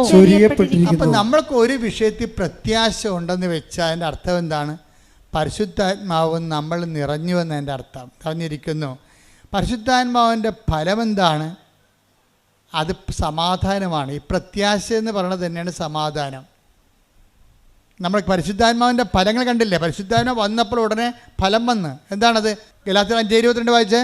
ഗലാത്യർ 5:22-23. ഗലാത്യർ 5:22-23. എന്നാൽ ആത്മാവിന്റെ ഫലങ്ങൾ സ്നേഹം, ആനന്ദം, സമാധാനം, ക്ഷമ. ഇത് കണ്ട അതായത് സ്നേഹം പറഞ്ഞേ, ആനന്ദം, സമാധാനം, ക്ഷമ. ഈ സമാധാനവും ക്ഷമയും എന്തിനുള്ളതാണ്? അത് തന്നെയാണ് ഈ പ്രത്യാശയുടെ കടുപ്പിച്ചിരിക്കുന്ന മനോഗുണങ്ങളെന്ന് പറയണത്. അതായത് നമ്മൾക്കൊരു വിഷയത്തിൽ പ്രത്യാശ ഉണ്ടെങ്കിൽ നമുക്കെന്തുണ്ടാകും? സമാധാനം ഉണ്ടാകും. പ്രത്യാശ ഉണ്ടെങ്കിൽ നമുക്കെന്തുണ്ടാകും? സമാധാനം ഉണ്ടാകും. ഈ പ്രത്യാശ സമാധാനം ഉണ്ടാകുമ്പോഴേ സ്വാഭാവികമായിട്ട് നമുക്ക് സമാധാനം കഴിഞ്ഞുള്ള ഫലം എന്താണ്? ക്ഷമയാണ്. ക്ഷമ എന്താണ്? കാത്തിരിക്കുന്ന സ്നേഹമാണ് ക്ഷമ. ആരുടെ കാത്തിരിക്കുന്ന സ്നേഹം? ദൈവത്തിൻ്റെ സ്നേഹത്തെ കാത്തിരിക്കുന്നു. മനസ്സിലായില്ലേ? കാത്തിരിക്കുന്ന സ്നേഹത്തിനാണ് ക്ഷമയെന്ന് പറഞ്ഞാൽ. അല്ല ഗാന്ധിജി പറയുന്ന വെജിറ്റബിൾ കഴിക്കുന്ന ആൾക്കാരുടെ ക്ഷമയല്ല. ഇപ്പോൾ ഒരു സായിപ്പ് പുസ്തകം വായിച്ചുകൊണ്ടിരുന്നപ്പോൾ ഗാന്ധി വന്ന് സൗത്ത് ആഫ്രിക്കയിൽ ഗാന്ധിയുടെ കൂടെ ഇരുന്നെന്ന് പറഞ്ഞില്ലേ? അപ്പോൾ ഉടനെ വെള്ളക്കാരൻ്റെ കൂടെ കറുത്തവൻ ഇരുന്ന് കഴിഞ്ഞപ്പോൾ ഉടനെ അയാൾ അടിച്ചെന്ന് പറഞ്ഞ്. അപ്പോൾ അടിച്ചെന്ന് പറഞ്ഞപ്പോൾ ഗാന്ധി സൗമ്യമായെന്ന് പറഞ്ഞ്, ശാന്തമായെന്ന് പറഞ്ഞ്. അതൊരു ക്ഷമയാണ്.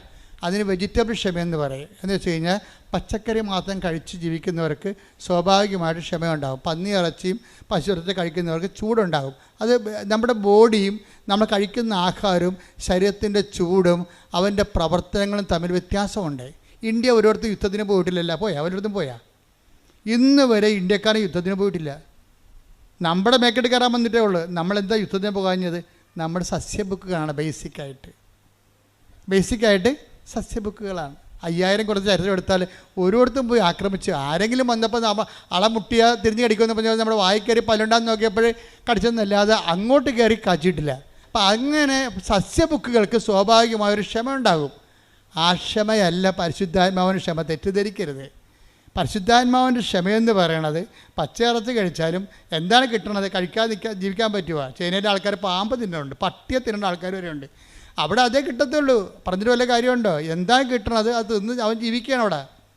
അപ്പോൾ അതേസമയം തന്നെ ഈ ഭക്ഷണ കാര്യങ്ങളിൽ വരുന്ന ക്ഷമയെക്കുറിച്ചുള്ള പരിശുദ്ധാത്മാവ് പറയണത് ദൈവസ്നേഹം നിറയുമ്പോൾ ഇപ്പോൾ ഈ ആംഗ്ലോ സാക്സൺസ് എന്ന് പറയുന്ന ഇംഗ്ലീഷുകാരൻ്റെ അവരുടെ വർഗം ഏതാണ്? ആംഗ്ലോ സാക്സൺസ് ആണ്. ഈ ആംഗ്ലോ സാക്സൺസ് ആരായിരുന്നു? കാനിബാൽസ് ആയിരുന്നു. മനുഷ്യനെ തിന്നുന്ന, അങ്ങോട്ടും ഇങ്ങോട്ടും പിടിച്ചു തിന്നുന്ന ആൾക്കാരായിരുന്നു. ഒരു 10,000-10,000 കൊല്ലം മുമ്പ് അങ്ങോട്ടും ഇങ്ങോട്ടും പിടിച്ചു തിന്നുന്ന ആൾക്കാരായിരുന്നു ഇംഗ്ലീഷുകാർ. കാനിബാൽസ് ആയിരുന്നു. പക്ഷേ ഈ കാനിബാൽസിൽ നിന്നാണ് പിന്നീട് ഫാദർ ഡാമേനും മദർ തെരേസ ഒക്കെ ഉണ്ടാകണത്. അത് സുവിശേഷം ഉണ്ടാക്കിയാണ്, അല്ല പച്ചക്കറി നിന്നും ഉണ്ടാക്കിയതല്ല. പിടിയിട്ടില്ലേ? ഈ പരസ്പരം പിടിച്ചു തരുന്ന ഒരു ജനതയാണ് സുവിശേഷം, ബൈബിള് ഫാദർ ഡാമേനെയും അതുപോലെ തന്നെ അസിസി പുണ്യാളനെയും അതുപോലെ തന്നെ മദർ തെരേസനെ ഉണ്ടാക്കിയിരിക്കുന്നത്. എന്ന് വെച്ച് നരഭോജികളെയാണ് അവസാനം നരന്മാർക്ക് വേണ്ടി ഭോജനമായി തീരുന്ന വ്യക്തികളായിട്ട് ബൈബിളിൽ കൺവേർട്ട് ചെയ്യണത്. ഇത് ഭക്ഷണപാനീയങ്ങൾ കൊണ്ടും അനുഷ്ഠാനക്രമങ്ങൾ ഉണ്ടാക്കിയതല്ല. പരിശുദ്ധാത്മാവ് നിറയുമ്പോൾ, ഒരു വ്യക്തിക്ക് നിറയുമ്പോൾ ഉണ്ടാകുന്ന വ്യത്യാസങ്ങളാണ് ഉണ്ടാകുന്നത്. ഇതിനെ നാഗാലാൻഡിലൊക്കെ നമ്മൾ ചെല്ലുമ്പോൾ കാണുന്നത് എന്താ? പണ്ടത്തെ നാഗാലാൻഡുമാരുടെ ചരിത്രം എന്താ? ഇപ്പോഴും ചിലരന്മാർ കണ്ട് നാഗൻസിൻ്റെ കഴുത്തിലൊക്കെ, പഴയ നാഗൻസിൻ്റെ കഴുത്തിലൊക്കെ 25 തലയോട് 35 തലയോടൊക്കെ മാല പോലെ കോർത്തിട്ടിരിക്കുകയാണ്. എന്താ കാര്യം? അവൻ എത്ര പേരെ കൊന്നിട്ടുണ്ടോ അതാണ് അവൻ്റെ ബലം. ഇപ്പം ഗുണ്ടകളൊക്കെ എന്ന് പറഞ്ഞാൽ എത്ര പേരെ തട്ടിയിട്ടുണ്ട്, അതല്ല അവരുടെ ബലം. അപ്പം അങ്ങനെയുള്ള നാഗന്മാരാണ് ഇന്ന് സുവിശേഷം സ്വീകരിച്ചിട്ട് സുവിശേഷ പ്രവർത്തനമായിട്ട് മാറണത്. എന്തിൻ്റെ ഗുണമാണത്? ഭക്ഷണത്തിൻ്റെ. ആ പഴയ ഭക്ഷണത്തിൻ്റെ അവരിപ്പോൾ പട്ടിയിറച്ചി ഇപ്പോൾ തിന്നുന്നുണ്ട്. പക്ഷേ ഭക്ഷണമല്ല ഇവിടുത്തെ പ്രശ്നം. എന്താ കാര്യം? അവർ ഭക്ഷിക്കാനുള്ള സംഭവം ഭക്ഷിച്ചു. എന്താണ്? കർത്താവിൻ്റെ ശരീരം, യഥാർത്ഥ വചനം ഭക്ഷിച്ച് കഴിയുമ്പോൾ പരിശുദ്ധാത്മാവ് ഇറങ്ങി വരും. വചനം നിങ്ങൾ പ്രാവർത്തികമാക്കി കഴിയുമ്പോൾ അത് ഭക്ഷിച്ചതിന് തുല്യമാണ്. അപ്പോഴെന്ത് ചെയ്യും? നിങ്ങൾ പരിശുദ്ധാത്മാവ് നിങ്ങളിലേക്ക് വരും. അപ്പോൾ നിങ്ങൾ എന്ത് പറ്റും? പരിശുദ്ധാത്മാവിൻ്റെ ഫലങ്ങളുണ്ടാകും. അതെന്താണ്? സമാധാനം, പിന്നെന്താണ്? ക്ഷമ. എന്ന് വെച്ചാൽ കാത്തിരിക്കുന്ന സ്നേഹം. ആരുടെ സ്നേഹമാണ്? എൻ്റെ ദൈവത്തിൻ്റെ സ്നേഹം. എൻ്റെ ജീവിതത്തിൽ കർത്താവ് ഇടപെടാൻ പോകുന്നു. പക്ഷേ എൻ്റെ മക്കളെ, ഞാനൊരു കാര്യം നിങ്ങളോട് തുറന്ന് പറയണം കേട്ടോ. ഈ സ്നേഹം, ക്ഷമ അല്ലെങ്കിൽ സമാധാനം എന്ന് പറയണത് വരാൻ പോകുന്ന കാര്യങ്ങളെ കുറിച്ചുകൊണ്ട് പരിശുദ്ധാത്മാവ് നമുക്കൊരു നോട്ട് തരും. അങ്ങനെയാണ് നമുക്ക് സമാധാനം ഉണ്ടാകണത്. സുവിശേഷത്തെ സമാധാനം എന്ന് പറഞ്ഞാൽ അതാണ്. എന്ന് വെച്ചാൽ നമ്മൾ സുവിശേഷം ജീവിച്ച് കഴിയുമ്പോൾ, ദൈവത്തിൻ്റെ സ്നേഹത്തിൻ്റെ വക്താക്കളായി കഴിയുമ്പോൾ, പരിശുദ്ധാത്മാവ് വരാൻ പോകുന്ന കാര്യങ്ങളെക്കുറിച്ച് നമുക്കൊരു നോട്ട് തരും. അങ്ങനെയല്ല നമുക്ക് കാത്തിരിക്കുന്ന സ്നേഹമല്ലേ സമാധാനം. അപ്പോൾ നമുക്ക് സംഭവിക്കാൻ പോകുന്ന കാര്യങ്ങളെക്കുറിച്ച് നമ്മൾക്ക് പരിശുദ്ധാത്മാവ് ഒരു നോട്ട് തരുമ്പോൾ നമ്മൾ സമാധാനമായിട്ടിരിക്കും. അതുകൊണ്ടാണ് ഇസ്രായേൽക്കാർ അങ്ങോട്ടും ഇങ്ങോട്ടും കാണുമ്പോഴും ചിലർ മുസ്ലിംസ് അങ്ങോട്ടും ഇങ്ങോട്ടും കാണുമ്പോഴൊക്കെ ഈ സലാമൊക്കെ പറയും, ഷാലോം എന്ന് പറയും. ഈശോ തന്നെ പ്രത്യക്ഷപ്പെട്ട് കഴിഞ്ഞപ്പോൾ അലക്കുസ്ലാമ എന്ന് പറയും. എന്താണ്? സമാധാനം എന്നാണ്. എന്ന് വെച്ചാൽ വരാൻ പോകുന്ന ഈ പരിശുദ്ധാത്മാവിനെ കാത്തിരിക്കുക എന്നതിൻ്റെ അർത്ഥം. അലക്കുസ്ലാമ, നിങ്ങൾക്ക് സമാധാനം എന്ന് വെച്ചതിൻ്റെ അർത്ഥമാണ്. പിന്നെ എന്താ പറയുക? അലക്കുസ്ലാമ എന്ന് ഈശോ 7 പ്രാവശ്യം പറയും. 7 പ്രാവശ്യം പറഞ്ഞതിന് ശേഷം എന്താ പറയണത്? സ്ലാമ എന്ന് വെച്ച് കഴിഞ്ഞാൽ സമാധാനം, എന്ന് വെച്ച് കഴിഞ്ഞാൽ കാത്തിരിക്കുക, കാത്തിരിക്കുന്ന സ്നേഹം, ദൈവത്തിൻ്റെ പരിശുദ്ധാത്മാവ് നിങ്ങളിലേക്ക് വരാൻ പോകുന്നു. അപ്പോൾ സ്ലാമ എന്ന് ഈശോ പറഞ്ഞതിന് ശേഷമാണ് പറയണത്, ഞാൻ എൻ്റെ പിതാവിനോട് ചോദിക്കുകയും നിത്യം നിങ്ങളോടുകൂടി ആയിരിക്കുവാൻ മറ്റൊരാശ്വാസകനെ നിങ്ങൾക്ക് അയച്ചു തരികയും ചെയ്യും. ആശ്വാസകൻ എന്ത് ചെയ്യും? കർത്താവ് പറഞ്ഞിട്ടുണ്ട്, വരാൻ പോകുന്ന കാര്യങ്ങൾ നിങ്ങളോട് സംസാരിക്കും. Take the word of God. യോഹന്നാൻ 16:14. അവൻ സ്വമേധയാ ആയിരിക്കില്ല സംസാരിക്കുന്നത്. പറഞ്ഞ അവൻ സ്വമേധയാ ആയിരിക്കില്ല സംസാരിക്കുന്നത്. അവൻ കേൾക്കുന്നത് മാത്രം സംസാരിക്കും. വരാനിരിക്കുന്ന കാര്യങ്ങൾ അവൻ നിങ്ങളെ അറിയിക്കും. അവൻ എനിക്കുള്ളവയിൽ നിന്ന് സ്വീകരിച്ച്. എന്താ പ്രശ്നം വെച്ച് കഴിഞ്ഞാൽ നോക്കി ആ വാക്ക് നോക്കി, അതായത് ഒന്ന് ഏറ്റു പറഞ്ഞ വരാനിരിക്കുന്ന കാര്യങ്ങൾ അവൻ നിങ്ങളെ അറിയിക്കും. അപ്പൊ നിങ്ങൾ ഇന്റൻഷൻ വെക്കരുത്. 6 കാര്യങ്ങൾ പറയാൻ പറഞ്ഞില്ലേ? അപ്പോൾ പണ്ടൊക്കെ ഞാൻ പറയാമായിരുന്നു, ഞാൻ ഇടയ്ക്ക് പറയാൻ മറന്നുപോയതാ. ഇപ്പോൾ ആൾക്കാർ 6 കാര്യത്തിന് 7 കാര്യം എഴുതി വെക്കും. അതാണ് പ്രശ്നം. ഒരു കോളം വിട്ടാൻ പറയുമായിരുന്നു. 6 കാര്യങ്ങൾ ഒരു കോളം ഒന്നും എഴുതരുതെന്ന് പറയുമായിരുന്നു. എന്താ കാര്യം? അത് പരിശുദ്ധാത്മാവിൻ്റെ കോളമാണ്. അവിടെ പരിശുദ്ധാത്മാവാണ് വരേണ്ടത് അവിടെ. കാര്യം പരിശുദ്ധാത്മാവ് വന്ന എന്താ ഗുണമെന്ന് പറഞ്ഞാൽ, പരിശുദ്ധാത്മാവ് വന്ന വരാനിരിക്കുന്ന കാര്യങ്ങൾ 16-14 വർക്കൗട്ട് ചെയ്യും. എന്താ പറഞ്ഞത്? വരാനിരിക്കുന്ന കാര്യങ്ങൾ. യോഹന്നാൻ 16:14 എന്താണത്? വരാനിരിക്കുന്ന കാര്യങ്ങൾ അവൻ നിങ്ങളെ അറിയിക്കും. നിങ്ങളൊന്ന് പറഞ്ഞ വരാനിരിക്കുന്ന കാര്യങ്ങൾ അവൻ നിങ്ങളെ അറിയിക്കും. അപ്പോൾ വരാനിരിക്കുന്ന കാര്യങ്ങൾ എന്ന് പറയുമ്പോഴേ ഇപ്പം നമ്മൾ റെയിൽവേ സ്റ്റേഷനിലൊക്കെ നിൽക്കുമ്പോഴുണ്ടല്ലോ, ഇപ്പോൾ ചിലർ പറയും വണ്ടി താമസമാണ്, വണ്ടി ഇല്ല ഇന്ന് എന്നൊക്കെ പറയുമ്പോൾ ഈ ആൾക്കാർ അവിടെ നിൽക്കുമ്പോൾ ഈ കമ്പ്യൂട്ടറൊക്കെ നോക്കാൻ അറിയാൻ പാടില്ലാത്തവരാണെങ്കിൽ നമ്മളെ പ്രാന്ത് പിടിപ്പിക്കും. എന്താ കാര്യം? ഇന്ന് വണ്ടി ഇല്ലെന്നാണ് തോന്നുന്നത്, ആ വണ്ടി ഇല്ലെന്ന് തോന്നണം. അപ്പോഴാണ് കുറച്ച് കഴിയുമ്പോഴാണ് നമ്മൾ ആ കമ്പ്യൂട്ടറെ ആ വണ്ടിയുടെ നമ്പർ കുത്തി കഴിയുമ്പോഴാണ് ആ വണ്ടി നമുക്ക് ആലപ്പുഴ പോകേണ്ടതാണ്. ഇപ്പം നമ്മൾ തൃശ്ശൂർ നിൽക്കുകയാണ്, ആ വണ്ടി തൃശ്ശൂരിന് വടക്കാഞ്ചേരി എത്തിയെന്ന് കാണിക്കും അവിടെ. അപ്പോൾ വരാനിരിക്കുന്ന കാര്യങ്ങൾ അറിയുമ്പോൾ നമുക്ക് സമാധാനം കിട്ടത്തില്ലേ? ഇല്ലേ? തൃശ്ശൂർ വണ്ടി ഇല്ലെന്നൊക്കെ പറഞ്ഞപ്പോൾ പക്ഷേ വാച്ച് നോക്കി ഇനി അടുത്ത വണ്ടിക്ക് പോകണമല്ലോ, നടന്ന് പോകണ, ബസ്സിന് പോകണമെന്നൊക്കെ ചോദിച്ചാൽ നമുക്ക് സമാധാനം പോയിരിക്കുകയല്ലേ? അപ്പോഴാണ് കമ്പ്യൂട്ടറിൽ നമ്മൾ വണ്ടിയുടെ നമ്പർ അടിക്കണത്. അപ്പോൾ എന്താ പറയും? വടക്കാഞ്ചേരി എന്ന് കാണിക്കും. അപ്പോൾ തൃശ്ശൂർ നിൽക്കുന്ന പാർട്ടി കുഴപ്പമില്ല, ഇനിയിപ്പോൾ അരമണിക്കൂറിൽ വണ്ടി ഇവിടെ വരും. വരാതിരിക്കുമ്പോൾ അപ്പോൾ നമുക്കെന്താ സംഭവിച്ചത്? നമുക്ക് സമാധാനം കിട്ടി. അതാണ് ഈ പറയണത്. അപ്പോൾ സമാധാനവും പരിശുദ്ധാത്മാവും തമ്മിൽ ബന്ധമുണ്ട്. എങ്ങനെയുള്ള ബന്ധമാണ്? വരാൻ പോകുന്ന കാര്യങ്ങൾ അവൻ നിങ്ങളെ അറിയിക്കും. ഇപ്പം ക്ഷമയെന്ന് പറഞ്ഞാൽ എന്താണ്? കാത്തിരിക്കുന്ന സ്നേഹം. അപ്പം ക്ഷമയും സമാധാനവും ഒരു സംഭവം തന്നെയാണ്. രണ്ട് അനുഭവങ്ങളാണ്. എന്ന് വെച്ച് കഴിഞ്ഞാൽ ഒന്നിൻ്റെ അകത്ത് ഈ സമാധാനം കാത്തിരിക്കുന്ന സ്നേഹമാണ് സമാധാനമെങ്കിൽ ആ കാത്തിരിക്കാൻ വരുമ്പോൾ മനുഷ്യന് വരുന്നതാണ് ക്ഷമ കെടും. ക്ഷമ കെടെന്ന് പറഞ്ഞതിൽ ക്ഷമക്കൊരു കുഴപ്പമുള്ളത്, പെട്ടെന്ന് ഈ സാധനം കാറ്റ് വരുമ്പോൾ കെട്ടുപോകും. വിളക്കിന് പിടിക്കണ പോലെ വിളക്ക് കത്തിച്ചാൽ നമ്മളെന്ത് ചെയ്യും? കാറ്റുണ്ടെങ്കിൽ കൈ പിടിക്കും, ഇല്ലേ? ഈ കൈ പിടിക്കുന്ന പരിപാടിക്കാണ് ക്ഷമ, സഹിക്കുന്ന സ്നേഹമെന്ന് പറയണത്. ക്ഷമയെന്ന് പറഞ്ഞാൽ എന്താണ്? സഹിക്കുന്ന സ്നേഹമാണ്. കാത്തിരിക്കുന്ന സ്നേഹം തന്നെയാണ്, പക്ഷേ അതിൻ്റെ അകത്ത് കാത്തിരിക്കുന്ന സ്നേഹം സമാധാനമാണ്, സഹിക്കുന്ന സ്നേഹം ക്ഷമയാണ്. അപ്പോൾ ഈ കാത്തിരിക്കുന്ന സ്നേഹത്തിന് ചില സമയത്ത് ഇത്തിരി നീട്ടം കൂടി പോയി കഴിഞ്ഞാൽ നമുക്കൊരു ക്ഷമകേട് വരും. ആ ക്ഷമകേട് വരാൻ വേണ്ടി എന്തു ചെയ്യും? നമ്മൾ ക്രിസ്തുവിൻ്റെ നാമത്തിലേക്ക് നമ്മുടെ ക്ഷമകേട് നമ്മൾ അക്കൗണ്ട് ചെയ്യും. കർത്താവേ, നിൻ്റെ നാമത്തിൽ ഞാനിവിടെ ഇരുന്നൊരു കൊന്തയില്ലോ, നല്ല കാര്യം, ഇനി കൊന്തയില്ല, ഒരു സമയം കിട്ടിയല്ലോ, നന്ദി. കണ്ട, ക്ഷമ വരെ കണ്ടില്ലേ? അല്ലെങ്കിൽ നമ്മൾ വാച്ച് നോക്കിയിരിക്കും. അല്ലെന്നുണ്ടെങ്കിൽ നമുക്ക് ക്ഷമയുള്ളവനാണെങ്കിൽ, കർത്താവിൻ്റെ ക്ഷമ പരിശുദ്ധാന് ഫലമുള്ളവരാണെങ്കിൽ നമ്മൾ അവിടെ നിന്ന് ജപമാല ചെല്ലും. നമ്മളെന്ത് ചെയ്യും?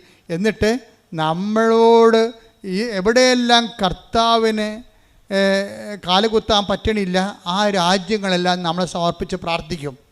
നോക്കിയേ, അപ്പോഴേ വണ്ടി വരുമ്പോഴും നമ്മൾ കയറത്തില്ല. കർത്താവേ, കൊന്ത 4ാമത്തെ കേസം വരെ എത്തിയുള്ളൂ, ഒരു കേസം കൂടി കഴിഞ്ഞിട്ട് കൊന്ത വണ്ടി വന്നാൽ ഇപ്പോൾ എന്ത് പറ്റി? ആളെൻ്റെ മാറ്റം കണ്ട. നമ്മൾ 4 രഹസ്യം ചെല്ലിയപ്പോൾ വണ്ടി വന്ന്, അപ്പോൾ നമ്മൾ കരയേക്കാം, അകത്തിരുന്ന് ചെല്ലേക്കാം, അകത്തിരുന്ന് ചെല്ലേക്കാം എന്ന് വിചാരിക്കും. എന്താ കാര്യം? അപ്പോൾ വണ്ടി വന്നത് നമ്മളെ നേരത്തെ വന്ന പോലെ നമുക്ക് തോന്നി. ഇപ്പോൾ അതിനാണ് ക്ഷമ എന്ന് പറയുന്നത്. പരിശുദ്ധാത്മാവിൻ്റെ ഫലമാണ്. ഞാൻ മുമ്പ് പറഞ്ഞതാണ് സത്യം. ദൈവം എന്ത് സമ്പൂർണ്ണ A+B²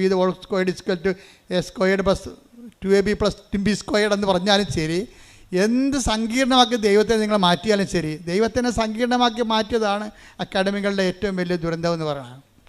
ദൈവത്തിന് നമ്മൾ എന്ത് സങ്കീർണമാക്കി മാറ്റിയാലും ഓർക്കുക, കറണ്ട് എത്ര ഉൽപ്പാദിപ്പിച്ചാലും വരേണ്ടത് വയറിലൂടെയാണ്.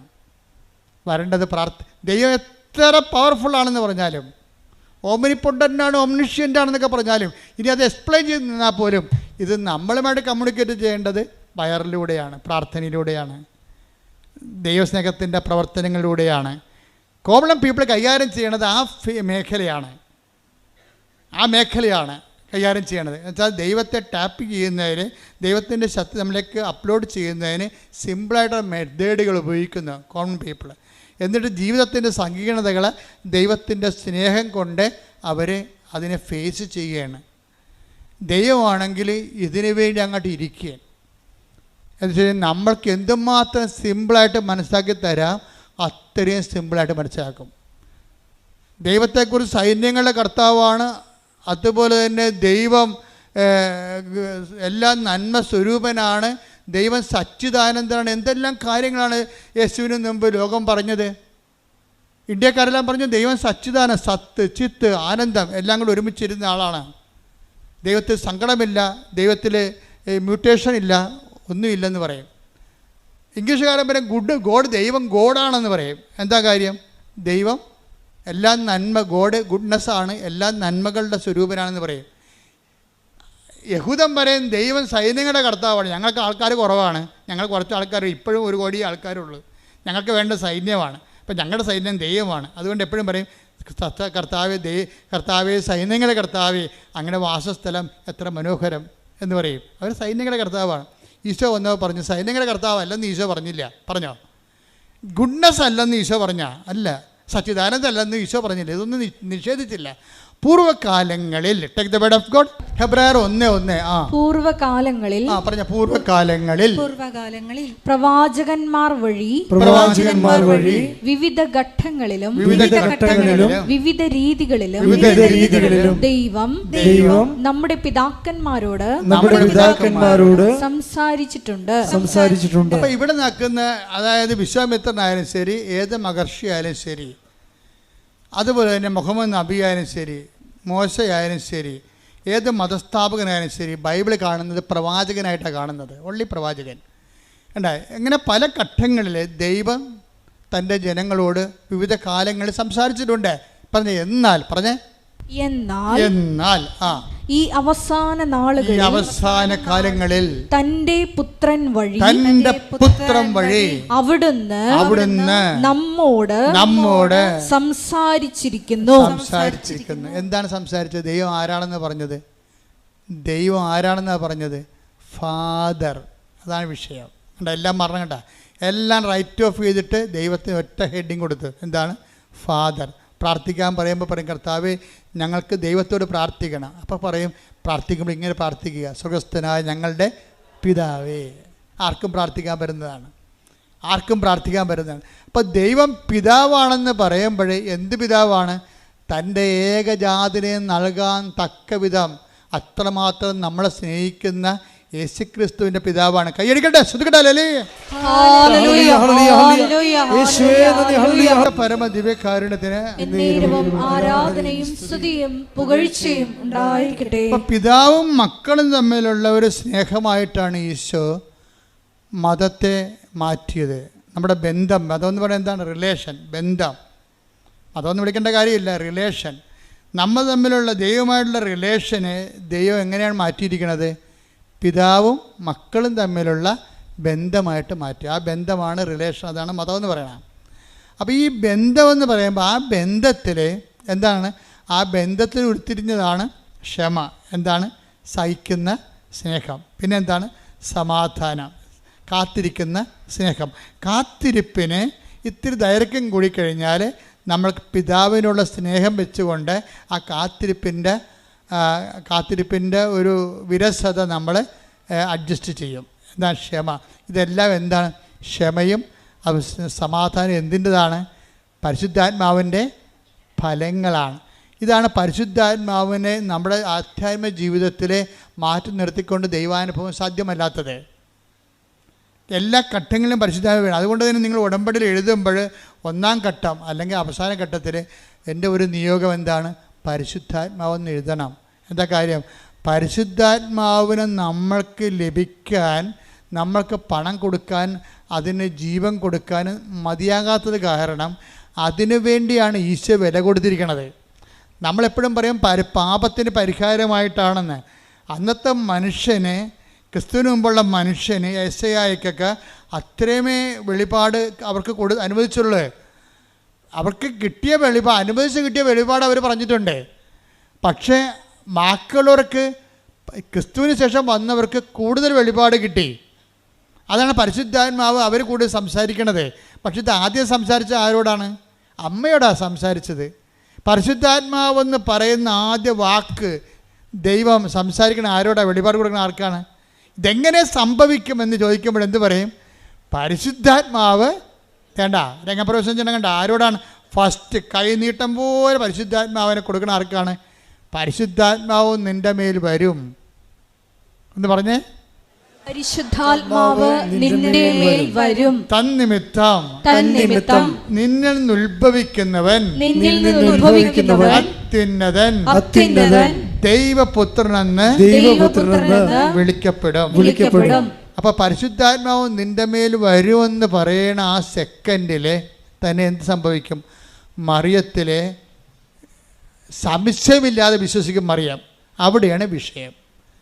മറിയം അമലോത്ഭവയാണെന്ന് പറയാൻ കാരണം ഈ പാപത്തിൻ്റെ ലാഞ്ചനകളോ പാപത്തിൻ്റെ പ്രകൃതിയോ പാപത്തിൻ്റെ ശീലങ്ങളോ ഉണ്ടെങ്കിൽ അതിൻ്റെ കൂടെ വരുന്നതാണ് സംശയം.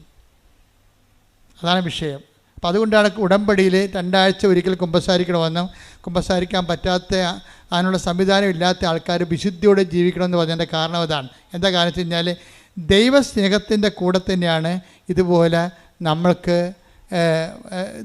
ദൈവത്തോടുള്ള ഒരു നിഷ്കളങ്കമായ സ്നേഹമില്ലെങ്കിൽ, അതായത് ദൈവത്തോടെ സ്നേഹമെന്ന് പറയുമ്പോഴേ തൻ്റെ നിഷ്കളങ്കമായിരിക്കണം. അത് വേറെ ഉദ്ദേശം വെച്ചുള്ള സ്നേഹമായിരിക്കരുത്. എഫെസസ് 1:4 എടുത്ത് തന്റെ മുമ്പാകെ, എഫെസസ് 1:4 തന്റെ മുമ്പാകെ സ്നേഹത്തിൽ പരിശുദ്ധരും. സംഭവം തന്റെ മുമ്പാകെ സ്നേഹത്തിൽ പരിശുദ്ധരും. അതിൻ്റെ വേറെ ഉദ്ദേശമൊന്നും ഇല്ലാത്ത സ്നേഹമാണ്. അതാണ് പരിശുദ്ധ സ്നേഹം എന്ന് പറയുന്നത്. സ്നേഹം പലതും അളട്രേറ്റഡ് സ്നേഹമുണ്ട്, വേറെ എന്ത് കലർപ്പുള്ള സ്നേഹമുണ്ട്. ഇതങ്ങനല്ല. തൻ്റെ മുമ്പാകെ സ്നേഹത്തിൽ പരിശുദ്ധരും നിഷ്കളങ്കരുമായിരിക്കാൻ ലോകസ്ഥാപനത്തിന് മുമ്പ് തന്നെ അവിടുന്ന് നമ്മെ ക്രിസ്തുവിൽ തിരഞ്ഞെടുത്തു. എന്റെ ദൈവപൈതലേ, നീ ഇന്ന് ക്രിസ്തുവിനെ കുറിച്ച് കേൾക്കുന്നുണ്ടെങ്കിൽ അനാദികാലം മുതലേ ദൈവം നിന്നെ ക്രിസ്തുവിനെ കേൾക്കാൻ ദൈവത്തിൻ്റെ മകനും മകളുമായി തിരഞ്ഞെടുത്തതിൻ്റെ ഏറ്റവും വർത്തമാനകാല രൂപമാണ് നിന്റെ ഇവിടെയുള്ള ഇരിപ്പും കേൾവിയും. കൈയടിക്കട്ടെ, പരമ ദിവ്യകാരുണ്യത്തിന് ഇപ്പോഴെന്താ വരണം നോക്കിയേ? ദൈവസ്നേഹം കൂടുമ്പോൾ എന്ത് പറ്റും? സംശയം കുറഞ്ഞ് വരും. ദിവസം കൂടുമ്പോഴേ സംശയം കുറഞ്ഞ് വരും. അപ്പോൾ നമ്മൾ ഉടമ്പടി ചെയ്യുന്ന പ്രവർത്തനങ്ങൾ ദൈവസ്നേഹം ലക്ഷ്യം വെച്ചാൽ ചെയ്യേണ്ടത്. അല്ലാതെ ഇനി എത്ര പത്രമുണ്ട് ആർക്ക് കൊടുക്കുമെന്നല്ല ചിന്തിക്കേണ്ടത്. ഇനി എത്ര പത്രമുണ്ട് ആർക്ക് കൊടുക്കുന്നത് ചെയ്യുമ്പോൾ അവർ വല്ലതും പറയുക, പത്രം കൊടുക്കുമ്പോൾ അവർ വല്ലതും പറയട്ടെ. നമ്മുടെ തന്തക്ക് തന്നെ വിളിക്കട്ടെ. അതിന് തന്ത ഉണ്ടല്ല, അപ്പം വിളിക്കും നമ്മളെ. തീർച്ചയായിട്ടും ഉണ്ട്, ഇല്ലാത്തതൊന്നും വിളിക്കാൻ പറ്റത്തില്ല.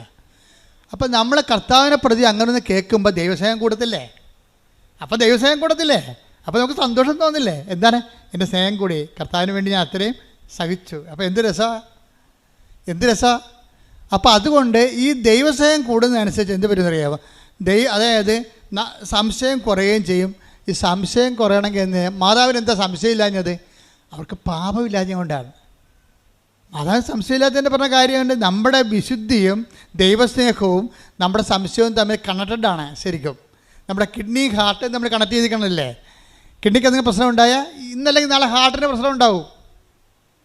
അത് തന്നെ കാര്യം. അതങ്ങോട്ടും ഇങ്ങോട്ടും പ്രഷർ ബേസ്ഡ് അടിച്ചിരിക്കുക. കിഡ്നിയും ഹാർട്ടും പ്രഷറിൻ്റെ ഒരു അത് കൂടുകയോ കുറയുകയോ ചെയ്യുന്നതിൽ ഇവരെ ഈ രണ്ട് ഫാക്കൽറ്റിനും ബാധിക്കും എന്ന് പറഞ്ഞപ്പോൾ തന്നെയാണ് ദൈവസ്നേഹത്തിൻ്റെ പ്രശ്നം.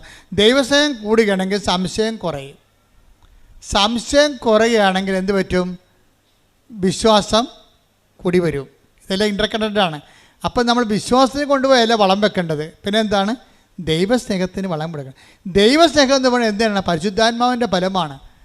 5:22 പരിശുദ്ധാത്മാവിൻ്റെ ഫലങ്ങൾ എന്താണ്? സ്നേഹം, ക്ഷമ, സമാധാനം, അങ്ങനെ പോകുന്നത്. അപ്പം പരിശുദ്ധാത്മാവിൻ്റെ ഫലങ്ങളാണ്. ഇപ്പോഴെന്താണ് ഇപ്പോൾ മാതാവിനോട് പറയുമ്പോൾ അതായത് ഇതെങ്ങനെ സംഭവിക്കുമെന്ന് പറയുമ്പോഴേ അതിനല്ലേ ആ വല്യപ്പനെ ചോദിച്ചത്. ആര്? യോഹന്നാൻ്റെ അപ്പൻ. അങ്ങനെ പേരെന്നാ? സക്കറിയ. സക്കറിയ ചോദിച്ചത് എന്താണ്? ഇതെങ്ങനെ സംഭവിക്കും? ഞാൻ വയസ്സനല്ലേ, എൻ്റെ ഭാര്യ പ്രായം കവിഞ്ഞവളെ. അതെന്നെ അമ്മയും ചോദിച്ചത്. പക്ഷേ പണി മേടിച്ചത് ആരാണ്? സക്കറിയ. അമ്മ പണി മേടിച്ചില്ല. എന്താ കാര്യം വെച്ച് കഴിഞ്ഞാൽ അമ്മ എന്താ ഇതെങ്ങനെ സംഭവിക്കും? ഞാൻ പുരുഷനെ അറിയുന്നില്ലല്ലോ. ഉടനെ മാലാഖ എന്ത് പറഞ്ഞ്? പരിശുദ്ധാത്മാവ് നിൻ്റെ മേൽ വരും. പരിശുദ്ധാത്മാവ് നിൻ്റെ മേൽ വരുമെന്ന് പറഞ്ഞതും വന്നുവെന്ന് പറഞ്ഞാലും വന്നു കഴിഞ്ഞാലും ദൈവത്തിനുള്ള പ്രശ്നം വെച്ച് കഴിഞ്ഞാൽ ദൈവം ഒരു ഹിസ്റ്റോറിക്കൽ പ്രസൻസിൽ ജീവിക്കുന്ന ആളാണ്. നമ്മളെ സംബന്ധിച്ചിടത്തോളം ഭൂതമുണ്ട്, വർത്തമാനമുണ്ട്, ഇല്ലേ? ദൈവത്തിന് ഈ പറഞ്ഞ സംഭവം ഒന്നുമില്ല. ദൈവം തന്നാൽ താനായിരിക്കുന്നു, അനാദിയായിരിക്കുന്നു, ആദികാരണമായിരിക്കുന്നു. കണ്ട അപ്പോൾ പോക്കണ്ടില്ലേ? ദൈവത്തിന് കാരണം പോലും ഇല്ല. അപ്പോൾ ദൈവത്തിന് കാലവുമില്ല, കാരണവുമില്ല. ദൈവത്തിന് കാരണവുമില്ല, കാലവുമില്ലാത്ത കാരണം ദൈവം ഒരു കാലത്തിൽ പറഞ്ഞാൽ അതിനെല്ലാം എവർ പ്രസൻ്റാണ്. ഹിസ്റ്റോറിക്കൽ പ്രസൻസ് എന്ന് പറയും. ഹിസ്റ്റോറിക്കൽ പ്രസൻറ്റ് അതായത് ചരിത്രപരമായ വർത്തമാനം. ദൈവം വരുമെന്ന് പറഞ്ഞാൽ എൻ്റെ അർത്ഥം വന്നുവെന്ന് എൻ്റെ അർത്ഥം. മനസ്സിലായില്ലേ? വരുമെന്ന് പറഞ്ഞാൽ ദൈവത്തിന് അങ്ങനെ പറയാൻ പറ്റത്തില്ലല്ലോ. വരുമെന്ന് ദൈവം പറഞ്ഞാൽ ദൈവത്തിനെ സംബന്ധിച്ചിടത്തോളം അത് വന്നതിന് തുല്യമാണ്. കാര്യം ഹീസ് ഇൻ ഹിസ്റ്റോറിക്കൽ പ്രസൻസ്. ഇതുപോലെ തന്നെ അമ്മ എന്ത് ചെയ്ത്?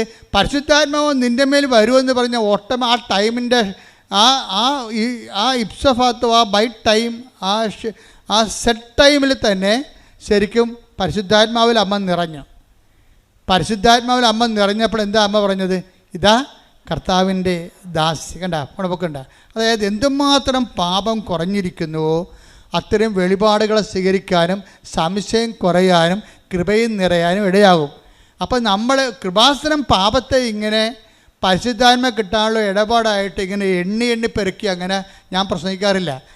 ഇത് ഉടമ്പടിയുമായിട്ട് ബന്ധപ്പെട്ട് ആധ്യാത്മിക ജീവിതം പരിപോഷിപ്പിക്കുന്നതിൻ്റെ ആവശ്യത്തിലേക്കായിട്ട് ഞാൻ ദൈവസ്നേഹത്തിന് പ്രാധാന്യം കൊടുത്താണ് സംസാരിക്കണത്. ദൈവസ്നേഹത്തിന് പ്രാധാന്യം കൊടുത്ത് സംസാരിക്കുമ്പോൾ പരിശുദ്ധാത്മാവിൻ്റെ ഒന്നാമത്തെ ബലം സ്നേഹമാണ്. ദൈവസ്നേഹത്തെ പരിശുദ്ധാത്മാവിൻ്റെ ഫലമായിട്ട് അവതരിപ്പിക്കുമ്പോൾ സ്വാഭാവികമായിട്ടും പരിശുദ്ധാത്മാവിന് പ്രാധാന്യമുള്ളത് കാരണം എന്ത് പറ്റും? പാപം. അതാണ് ഇതെങ്ങനെ സംഭവിക്കും? ഞാൻ പുരുഷനെ അറിയുന്നില്ലെന്ന് പറയുമ്പോൾ അമ്മയ്ക്ക് പെട്ടെന്ന് മനസ്സിലാകും എന്താണ് പരിശുദ്ധാത്മാവ് നിൻ്റെ മേൽ വരുമെന്ന് പറയാം, അല്ലേ? പരിശുദ്ധാത്മാവ് നിൻ്റെ മേൽ വരുമെന്ന് പറയുമ്പോൾ അമ്മയെ സംബന്ധിച്ചിടത്തോളം ഒരു കൺഫ്യൂഷനുമില്ല. അമ്മയ്ക്ക് പരിശുദ്ധാത്മാവ് ജ്ഞാനം കൊടുത്തിട്ട് പറയും, മേരി ഇന്ന് വരെ പറഞ്ഞതെല്ലാം കർത്താവിൻ്റെ ആത്മാവ് ദൈവത്തിൻ്റെ ആത്മാവെന്ന് നിന്നോടാണ് ആദ്യമായിട്ട് ഈ വെളിപാട് പറയണത്. പരിശുദ്ധാത്മാവിന് പരിശുദ്ധാത്മാവ് എന്നുള്ള പേരുള്ളത് ഇപ്പോഴാണ്. പണ്ട് ആദി ദൈവം ആകാശം ഭൂമിയിൽ സൃഷ്ടിച്ചു, ഭൂമി രൂപരഹിതമായിരുന്നു, ആഴത്തിന് മീതെ അന്ധകാരം വ്യാപിച്ചിരുന്നു, അന്ധകാരത്തിന് ജലപ്പരപ്പിലൂടെ ദൈവത്തിൻ്റെ ആത്മാവ്, പരിശുദ്ധാത്മാവല്ല, പരിശുദ്ധാത്മാവല്ലേ ആണ്, പക്ഷെ അവിടെ വിളിക്കണത് എന്താണ്? ദൈവത്തിൻ്റെ ആത്മാവ്. എസെക്കിയേൽ 37 വിളിക്കണത് എന്താണ്? കർത്താവിൻ്റെ ആത്മാവിനെ കൂട്ടിക്കൊണ്ട് മരുഭൂമിയിൽ കൂട്ടിക്കൊണ്ടുപോയി, മനുഷ്യപുത്ര നീ എന്ത് കാണുന്നു? ഞാൻ പറഞ്ഞു അസ്ഥികൂടങ്ങൾ. അവൻ ജീവിക്കുമോ? കർത്താവെ അങ്ങയ്ക്കറിയാം. അവിടെ എന്താണ്? കർത്താവിൻ്റെ ആത്മാവാണ്. അപ്പോൾ ദൈവത്തിൻ്റെ ആത്മാവ്, കർത്താവിൻ്റെ ആത്മാവ്. മറിയത്തോട് പറയുമ്പോഴാരും പരിശുദ്ധാത്മാവെന്ന് പറയും. പരിശുദ്ധാത്മാവ് എന്താ കാര്യം? അടി തുടങ്ങാൻ പോകണമെന്നതിൻ്റെ അർത്ഥം ആർക്കാ മനസ്സിലാകാത്തത്? മനസ്സിലാകുന്നതിന് ശരിക്കും മനസ്സിലായിട്ടുണ്ട്. അടി തുടങ്ങാൻ പോകണം. എന്താണ്? നിനക്ക് സ്ത്രീക്കും തമ്മിലും നിൻ്റെ സന്തതിക്കും സ്ത്രീയുടെ സന്തതിക്കും തമ്മിലും ഞാൻ ശത്രുത ഉളവാക്കും. അശുദ്ധാത്മാവിൻ്റെ അവതാരമായിട്ടല്ല മറ്റേ പാപരൂപം വരണത്. അപ്പോൾ പാപത്തിന് പരിഹാരം ചെയ്യാൻ ക്രിസ്തുവിനെ മനുഷ്യാവതാരത്തിലൂടെ വചനം മാംസമാകുന്ന ആ സ്വർഗീയ പ്രക്രിയയിൽ യുദ്ധം പ്രഖ്യാപിക്കുകയാണ്. നിനക്കും സ്ത്രീക്കും തമ്മിൽ ഉൽപ്പത്തി 3:15 അവിടെ വർക്കൗട്ട് ചെയ്യും. എന്താ കാര്യം? ഇനി അശുദ്ധാത്മാവിനെ മുൻനിർത്തിക്കൊണ്ടാണ് പരിശുദ്ധാത്മാവെന്ന് പറയണത്. അശുദ്ധാത്മാവുണ്ട്, അതുമായിട്ടാണ് ഇനി യുദ്ധം വരാൻ പോണത്. അതിനെ മറിയത്തെ തന്നെ എക്വിപ്പ് ചെയ്യാണ്. മറിയത്തിലൂടെ ജനിക്കുന്നവനാണ് അവൻ്റെ തലയെ തകർക്കാൻ പോണത്. ശ്രുതികട്ടെ, ശ്രുതികട്ടെ, ഹല്ലേലൂയ. പരിശുദ്ധ പരമ ദിവ്യകാരുണ്യത്തിന് പരിശുദ്ധാത്മാവ് എന്ന് പറയുമ്പോൾ ദൈവസ്നേഹം കൂടാം. ദൈവസ്നേഹം കൂടുമ്പോൾ ഇത് പറ്റും, സംശയം കുറയും, അല്ലേ? ഇങ്ങനെ വരണം. അപ്പോൾ വിശ്വാസം വർദ്ധിക്കും. എന്നിട്ട് പരിശുദ്ധാത്മാവിനെ, അപ്പം വിശ്വാസം വർദ്ധിക്കുമ്പോൾ അമ്മ എന്ത് പറയും? ഇതാ കർത്താവിൻ്റെ ദാസി, നിൻ്റെ വചനം പോലെ എന്നിൽ നിറവേറട്ടെ. എന്നിട്ട് പിന്നീട് പരിശുദ്ധാത്മാവ് വീണ്ടും മറിയത്തോട് സംസാരിക്കണം. പരിശുദ്ധാത്മാവിനെ ഇൻട്രൊഡ്യൂസ് ചെയ്ത് ആര്? മാലാഖ് ഇൻട്രൊഡ്യൂസ് ചെയ്തു. മാലാഖ് ഇൻട്രൊഡ്യൂസ് ചെയ്തെങ്കിലും പരിശുദ്ധാത്മാവ് നേരിട്ട് മറിയത്തിൻ്റെ അടുത്ത് വരും. ആരിലൂടെ? എലിസബത്തിലൂടെ വരും. എലിസബത്തിനെ കാണാൻ പോകുമ്പോൾ പരിശുദ്ധാത്മാവ് നിറഞ്ഞിട്ട് മറിയം പറയും, എലിസബത്ത് പരിശുദ്ധാത്മാവ് നിറഞ്ഞു പറഞ്ഞു, മേരി, കർത്താവ് മംഗളവാർത്ത സമയത്ത് നിന്നോട് അരുളി ചെയ്ത കാര്യങ്ങൾ. അവിടെ അരുളി ചെയ്തത് ആരാണ്? പിതാവായ ദൈവമാണ് അരുളി ചെയ്തത്. ഇപ്പോൾ അരുളി ചെയ്യാൻ പോണത് ആരാണ്? പരിശുദ്ധാത്മാവ് ദൈവമാണ്. കാര്യം പുത്രനായ ദൈവമാണ് മനുഷ്യാവതാരം ചെയ്യാൻ പോണത്. അതുകൊണ്ടാണ് ആദ്യം കർത്താവ് നിന്നോട് അരുളി ചെയ്ത കാര്യം. ലൂക്ക 1:45 എടുത്ത്, കർത്താവ് അരുളി ചെയ്ത കാര്യങ്ങൾ. കർത്താവ് അരുളി ചെയ്ത കാര്യങ്ങൾ മംഗളവാർത്ത സമയത്ത് മാലാഖ വഴി കർത്താവ് പിതാവായ ദൈവം, ലോഡെന്നാണ് പറയണത്, ഫാദറാണത്. അതായത് കർത്താവ് അരുളി ചെയ്ത കാര്യങ്ങൾ നിറവേറുമെന്ന് വിശ്വസിച്ചവൾ ഭാഗ്യവതി അനുഗ്രഹീത എന്നാണ് സംഭവം. എന്ന് വെച്ച് കഴിഞ്ഞാൽ വിശ്വസിക്കുമ്പോൾ വരാൻ പോകുന്ന, ഇപ്പം ഇതാരെ? പരിശുദ്ധാത്മാവ് നിറഞ്ഞ് എലിസബത്ത് പറഞ്ഞു, മേരി, കർത്താവ് നിന്നോട് അരുളി ചെയ്ത കാര്യങ്ങൾ നിറവേറുമെന്ന് വിശ്വസിച്ച നീ അനുഗ്രഹീത. എന്ന് വെച്ചാൽ നിങ്ങൾക്ക് ഒരു പരിശുദ്ധാത്മാവിൻ്റെ വെളിപാടിൻ്റെ ഒരു ഘടന കണ്ടില്ലേ? അതായത് വരാൻ പോകുന്ന കാര്യങ്ങൾ അവൻ നിന്നോട് പറയുമെന്ന് 16 നമ്മൾ വായിച്ചു. ഇപ്പോൾ വരാൻ പോകുന്ന കാര്യങ്ങൾ ആണ് മാലാഖ മറിയത്തോട് പറഞ്ഞത്. പരിശുദ്ധാത്മാവ് നിൻ്റെ മേൽ വരുമെന്ന് പറഞ്ഞു. അപ്പോൾ മറിയം വിശ്വസിച്ചപ്പോൾ അത് വന്ന പോലെയായി. അത് തന്നെയാണ് എലിസബത്തിലൂടെ പരിശുദ്ധാത്മാവ് അതിന് കൺകറൻസ് കൊടുക്കുന്നത്. എന്താണ്? മേരി, നീ വിശ്വസിച്ചു, വരാൻ പോകുന്നെന്ന് ഞാൻ പറഞ്ഞു, അപ്പം നീ വന്നതുപോലെ വിശ്വസിച്ചു, അപ്പം നീ അനുഗ്രഹീതയാണെന്ന്. അത് അനുഗ്രഹീത. അതായത് വരാൻ പോകുന്ന കാര്യങ്ങളെ പരിശുദ്ധാത്മാവ് നിറവോടുകൂടി വന്നതുപോലെ അനുഭവിച്ചാൽ വരാൻ പോകുന്ന വിഷയത്തിൻ്റെ മേൽ നമുക്ക് അവകാശം അനുഗ്രഹം പ്രാപിക്കാം. കൈയടിച്ച് ശ്രദ്ധിക്കട്ടെ. ഹല്ലേലൂയ. പരിശുദ്ധ പരമ ദിവ്യകാരുണ്യത്തിന് നമ്മൾ എന്ത് അവസ്ഥയിലാണെങ്കിലും ഉടമ്പടി എടുത്ത ചില ആൾക്കാർ ഉടമ്പടി എടുക്കാമെന്ന് തീരുമാനിക്കുമ്പോൾ തന്നെ എന്തുകൊണ്ടാണ് അവർക്ക് ഹീലിംഗ്, അടയാളങ്ങളും ധൈര്യവും സമാധാനവും ക്ഷമയും കിട്ടണത്? എന്തുകൊണ്ടാണ്? അവരതിൽ വിശ്വസിക്കുകയാണ്. ചില ആൾക്കാർ ഉടമ്പടി പുതുക്കിയാലും അവർക്ക് പറയുന്ന സമാധാനം ചിലർക്ക് കിട്ടണില്ല. എന്താ കാര്യം? അവരപ്പോഴും സംശയിച്ചുകൊണ്ടേയിരിക്കും. കാര്യം അവർക്ക് അവരെ തന്നെ സംശയമാണ്. സംശയമുള്ള ആൾക്കാർക്കുള്ള ഗുണം, നിങ്ങൾക്ക് സംശയം ഉണ്ടോ ഇല്ലയെന്ന് അറിയണമെങ്കിൽ അത് എളുപ്പം എന്ന് വെച്ച് കഴിഞ്ഞാൽ നിങ്ങളുടെ ഉടമ്പടി പ്രവർത്തനങ്ങൾ നോക്കിയാൽ മതി. ഉടമ്പടിയിൽ ഇപ്പോൾ പത്രം കൊടുക്കാൻ എടുക്കണ സമയം അത് വാദപ്പനിക്കാരെ പോലെ ഇങ്ങനെ 1, 2 കൊടുത്ത് ആർക്ക് കൊടുത്തും എപ്പോൾ കൊടുക്കും, ന്യൂട്രായിട്ട് കൊടുക്കും. ചില ആൾക്കാർ കടയിൽ കുത്തിയിരിക്കും. വരുന്നവർക്കൊക്കെ ഒരു മുടക്കുമില്ലല്ലോ, വരുന്നവർക്കെല്ലാം വെറുതെ കൊടുക്കും. പുറത്തിറങ്ങിക്കഴിഞ്ഞാൽ അവർ ഓർക്കും അവരുടെ പെയിൻറ്റ് പോകുമെന്ന് പറഞ്ഞ് മിണ്ടാക്കത്തില്ല. അവർക്ക് കടയുണ്ട് അല്ലെങ്കിൽ എന്തെങ്കിലും സംവിധാനം ഉണ്ടെങ്കിൽ അവിടെ നിന്ന് വരുന്നേ കൊടുക്കും വരുന്നവർക്ക്, ഇത് കൊണ്ടേ വായിക്ക് എന്ന് പറയാം. അപ്പം അവർക്ക് ഏതായാലും അത് ചെയ്യാതിരിക്കാൻ പറ്റത്തില്ല, എന്നാൽ എങ്ങനെയെങ്കിലും ഒപ്പിച്ചുണ്ടാക്കണമെന്നുള്ള രീതിയിലാണ് അത് ചെയ്യണത്. അപ്പോൾ അവർക്ക് സ്നേഹമില്ല. അതുകൊണ്ട് തന്നെ അവിടെ കാര്യങ്ങൾ ലാഗ് ചെയ്യും. ആരുടെ കുഴപ്പമില്ല, അവർ തന്നെ ഉണ്ടാക്കണതാണ്, സ്വയമായിട്ട് കുഴി കുഴിക്കണത്. കാരണം അവർക്ക് ദൈവസ്നേഹം ഉണ്ടെങ്കിൽ, അപ്പോൾ ഈ ഇരിക്കുന്ന ജോമോൾ തന്നെ നോക്കിക്കേ, അവർക്ക് അവർ ഫുൾ ടൈമിൽ പ്രവർത്തിക്കുകയാണ്. അവർ MDH മാസ്റ്റർ തിയോളജിക്ക് വേണ്ടി ആലോചനമായി പഠിക്കുകയാണ്. പക്ഷേ എന്നിട്ട് ഇവിടുന്ന് 10 കാവി കൊണ്ടുപോയി ആലുവ റെയിൽവേ സ്റ്റേഷനിലെല്ലാം കൊടുക്കും. കൊണ്ടു നടന്ന് അതെന്താ കാര്യം? ഇതിനകത്ത് നിൽക്കുന്ന ആൾക്കാരുടെ പരിപാടിയാണിത് എന്ന് വെച്ച് കഴിഞ്ഞാൽ, നമുക്ക് ദൈവസ്നേഹം ഉണ്ടെങ്കിൽ നമുക്ക് സംശയം ഉണ്ടാകത്തില്ല, നമുക്ക് ബോധ്യം ഉണ്ടാവുമെങ്കിൽ എല്ലാം കർത്താവ് വേണ്ട സമയത്ത് ക്രമീകരിക്കും. ദൈവത്തിന് നമ്മളെ ഏൽപ്പിച്ചിരിക്കുകയാണ്. ഇനി നമ്മളെന്ത് നോക്കാനാണ്? ദൈവം നമ്മളെക്കാൾ എത്രയോ ലക്ഷക്കണക്കിന് മനുഷ്യരെ കണ്ടും അതിനേക്കാൾ ഈ ഭൂമി സൃഷ്ടിച്ച അപാരതയുടെ ഒരു ദൈവമല്ലേ. അപ്പം അങ്ങനെ നമുക്ക് അതിനെക്കുറിച്ചുള്ള ബോധം പരിശുദ്ധാത്മാവ് തന്നുകൊണ്ടിരിക്കും. പരിശുദ്ധാത്മാവിൻ്റെ കുറവുണ്ടെങ്കിൽ എങ്ങനെയാവോ? 90 ദിവസം പിടിച്ച് നിൽക്കണം. 90 ദിവസം പിടിച്ച് നിൽക്കണം. അത് കഴിയുമ്പോൾ ഭക്തി, 90 ദിവസം പത്തി, 91 ദിവസം പത്തി. അതാണ് സംഭവം. ഉടമ്പടി വർക്ക് ചെയ്യാത്ത അതാണ്. 90 ദിവസം ഭക്തി, 91 ദിവസം പത്തി. പഴയ സ്വഭാവം പഴയ ആളായിട്ട് മാറും. ചില ആൾക്കാർ പത്തി ഒരുമിച്ച് കൊണ്ടുപോകും. അത് ഭയങ്കര മൂർഖനാണ് മാതാവേ. അപ്പോൾ ഇതെല്ലാം കറക്റ്റ് ചെയ്യണം. നിങ്ങൾ വിശ്വസിക്കുന്നുണ്ടോ, നിങ്ങൾ സ്നേഹിക്കുന്നുണ്ടോ എന്ന് ദൈവത്തിന് നിങ്ങൾ ബോധ്യപ്പെടുത്തി കൊടുക്കണം. അതാണ് എൻ്റെ ഏറ്റവും വലിയ വിഷയം. ദൈവത്തിന് ബോധ്യപ്പെടുത്തി കൊടുക്കുന്നതാണ് ഇതിനകത്ത് ഉള്ള റിസ്ക് എന്ന് പറയുന്നത്. ഉടമ്പടിയിലെ റിസ്ക് എന്ന് പറയുന്നത് അതാണ്. കാര്യം എന്താ, ഞാനിങ്ങനെ പറയാം, പല ആൾക്കാർക്കും ദൈവത്തെക്കുറിച്ച് പറയാൻ അറിയത്തില്ല. എന്താ കാര്യം? അവർ ദൈവത്തെ കണ്ടിട്ടില്ല. അതാണ് മെയിൻ പ്രശ്നം. പിന്നെ പുസ്തകത്തിലുള്ള നോളജും എവിടെയെങ്കിലുമൊക്കെ സെമിനാറൊക്കെ അറ്റൻഡ് ചെയ്യുകയും വല്ല പ്രസംഗമൊക്കെ കേൾക്കുന്ന ഒരു നോളജോ, അങ്ങനെയല്ല. ഞാൻ നിങ്ങൾ പറയുന്നുണ്ടെങ്കിൽ ലക്ഷം മനുഷ്യർ ഞാൻ ദൈവം പ്രവർത്തിക്കുന്ന കണ്ടു. ഞാൻ തന്നെ നേരിട്ട് മാതാവിനെ കണ്ട ആളാണ്. അപ്പോൾ എനിക്കിതിനെക്കുറിച്ചെല്ലാം കൃത്യതയുണ്ട്. പക്ഷേ അനുഭവജ്ഞാനമാണ് ഉള്ളത്, ആശയജ്ഞാനമല്ല. ഇത് inevitable defeat of the ideal by the real എന്ന് വെച്ച് കഴിഞ്ഞാൽ, ഏത് ഐഡിയലായാലും ശരി റിയൽ വരുമ്പോൾ തോറ്റുപോകും. അത് അനിവാര്യമായ ആശയത്തിൻ്റെ തോൽവിയാണ് അനുഭവത്തിൻ്റെ വിജയമെന്ന് പറയണത്. അതുകൊണ്ട് ഞാനെപ്പോഴും ശ്രദ്ധിക്കുന്നത് അനുഭവജ്ഞാനം. ഞാനെപ്പോഴും ചിന്തിക്കുന്നത് ബിബ്ലിക്കൽ തിയോളജി എന്ന് പറയുമ്പോൾ ഞാൻ പറയും ബിബ്ലിക്കൽ എക്സ്പീരിയൻസ് തിയോളജി എന്ന് പറയും. എൻ്റെ മനസ്സോടനെ പറയും. അങ്ങനെ ഒരു ശാസ്ത്രമില്ല.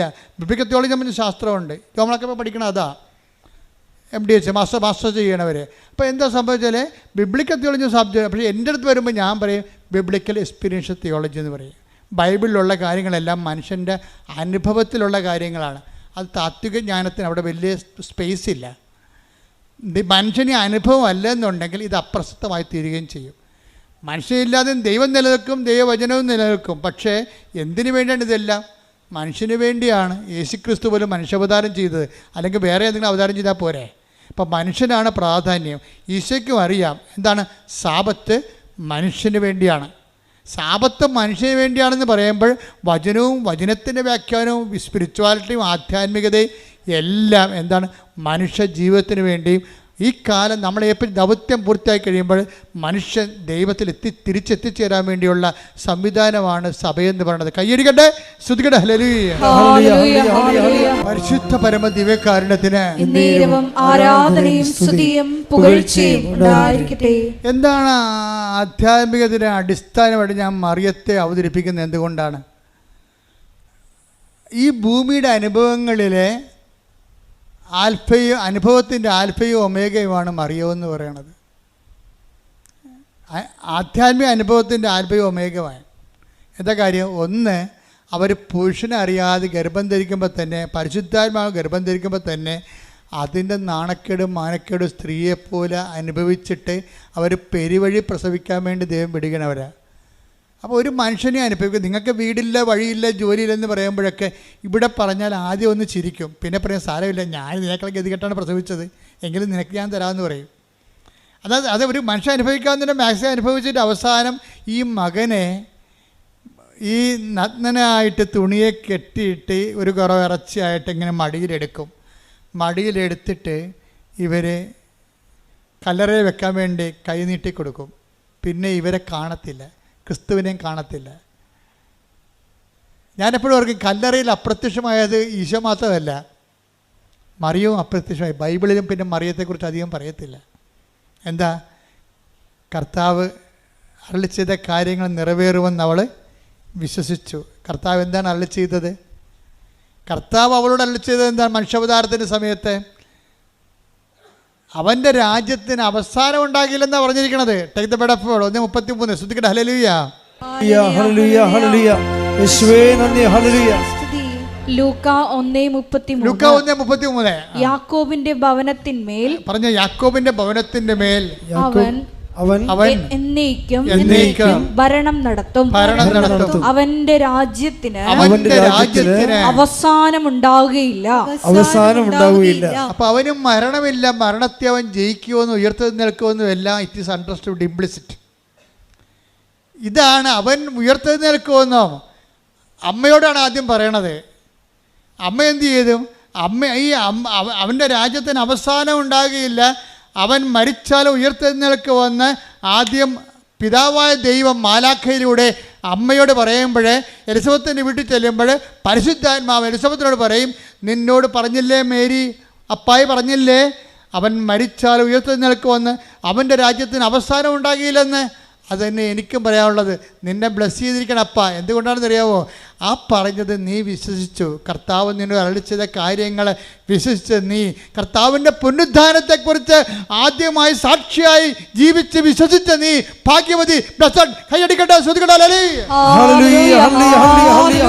നമ്മളിപ്പോഴ് നിങ്ങൾ പരസ്പരം ശിരസ് കൈവച്ച് പ്രാർത്ഥിക്കേണ്ട സമയമാണ്. അച്ഛൻ ഈ സമയത്ത് ഉടമ്പുഴ മുഴുവൻ സബ്ജക്റ്റ് കൈകാര്യം ചെയ്യും പ്രാർത്ഥനയിൽ.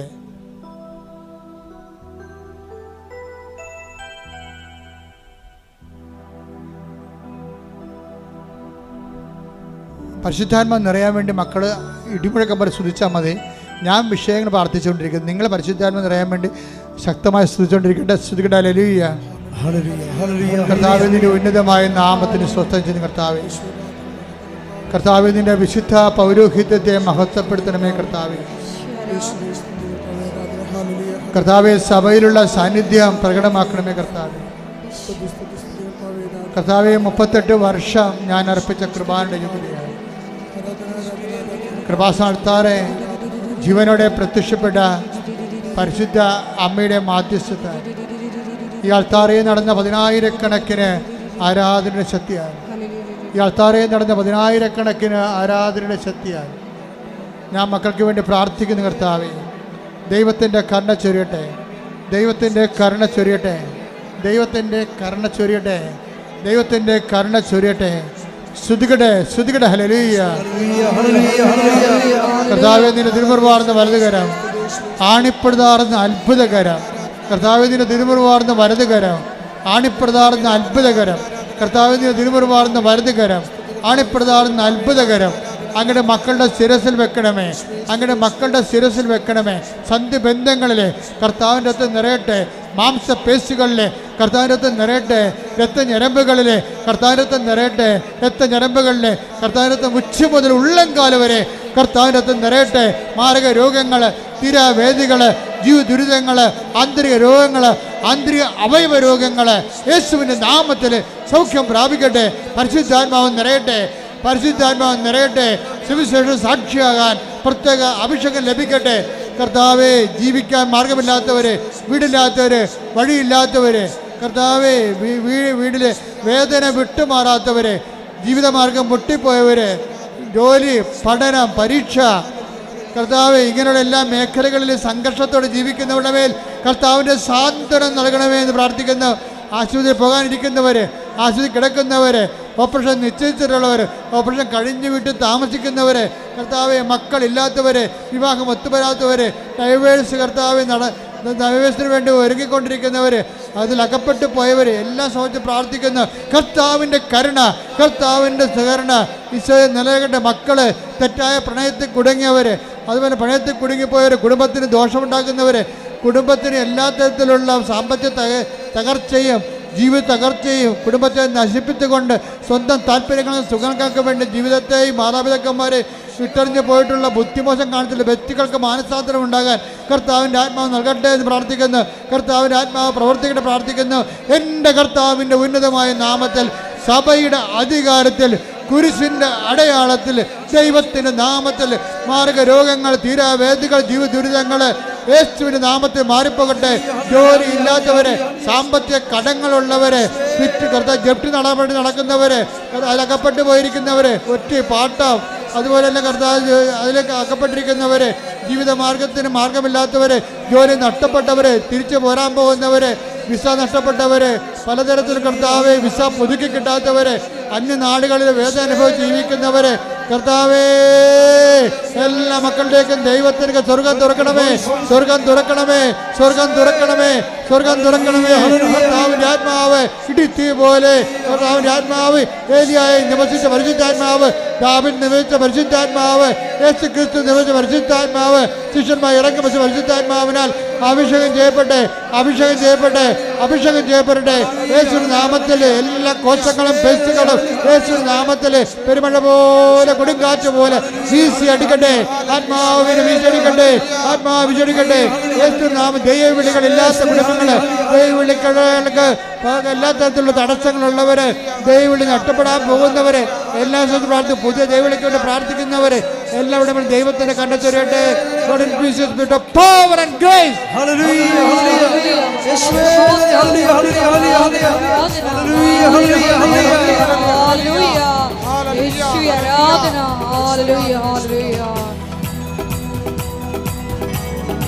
കൈയടിച്ചുകൊണ്ട് പാടറേ. ആത്മശക്തിയെ ഇറങ്ങി വാ, ഇറങ്ങി വാ, മഴ പോലെ പെയ്തിറങ്ങി വാ, മഴ പോലെ പെയ്തിറങ്ങി വാ. സ്വർഗീയത്തിയെ ഇറങ്ങി വാ, ഇറങ്ങി വാ, മഴ പോലെ പെയ്തിറങ്ങി വാ, മഴ പോലെ പെയ്തിറങ്ങി വാ. ആത്മനദിയായൊഴുകി എന്നിരുന്നു വാ, ആത്മശക്തിയായൊഴുകി എന്നിരുന്നു വാ, ആത്മനദിയായൊഴുകി എന്നിരുന്നു വാ, ആത്മശക്തിയായൊഴുകി എന്നിരുന്നു വാ.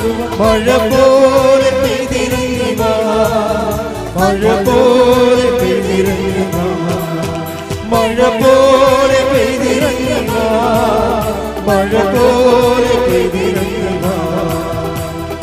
ആത്മശക്തിയെ ഇറങ്ങി വാ, ഇറങ്ങി വാ, മഴ പോലെ പെയ്തിറങ്ങി വാ, മഴ പോലെ പെയ്തിറങ്ങി വാ, മഴ പോലെ പെയ്തിറങ്ങി വാ, മഴ പോലെ പെയ്തിറങ്ങി വാ, മഴ പോലെ പെയ്തിറങ്ങി വാ, മഴ പോലെ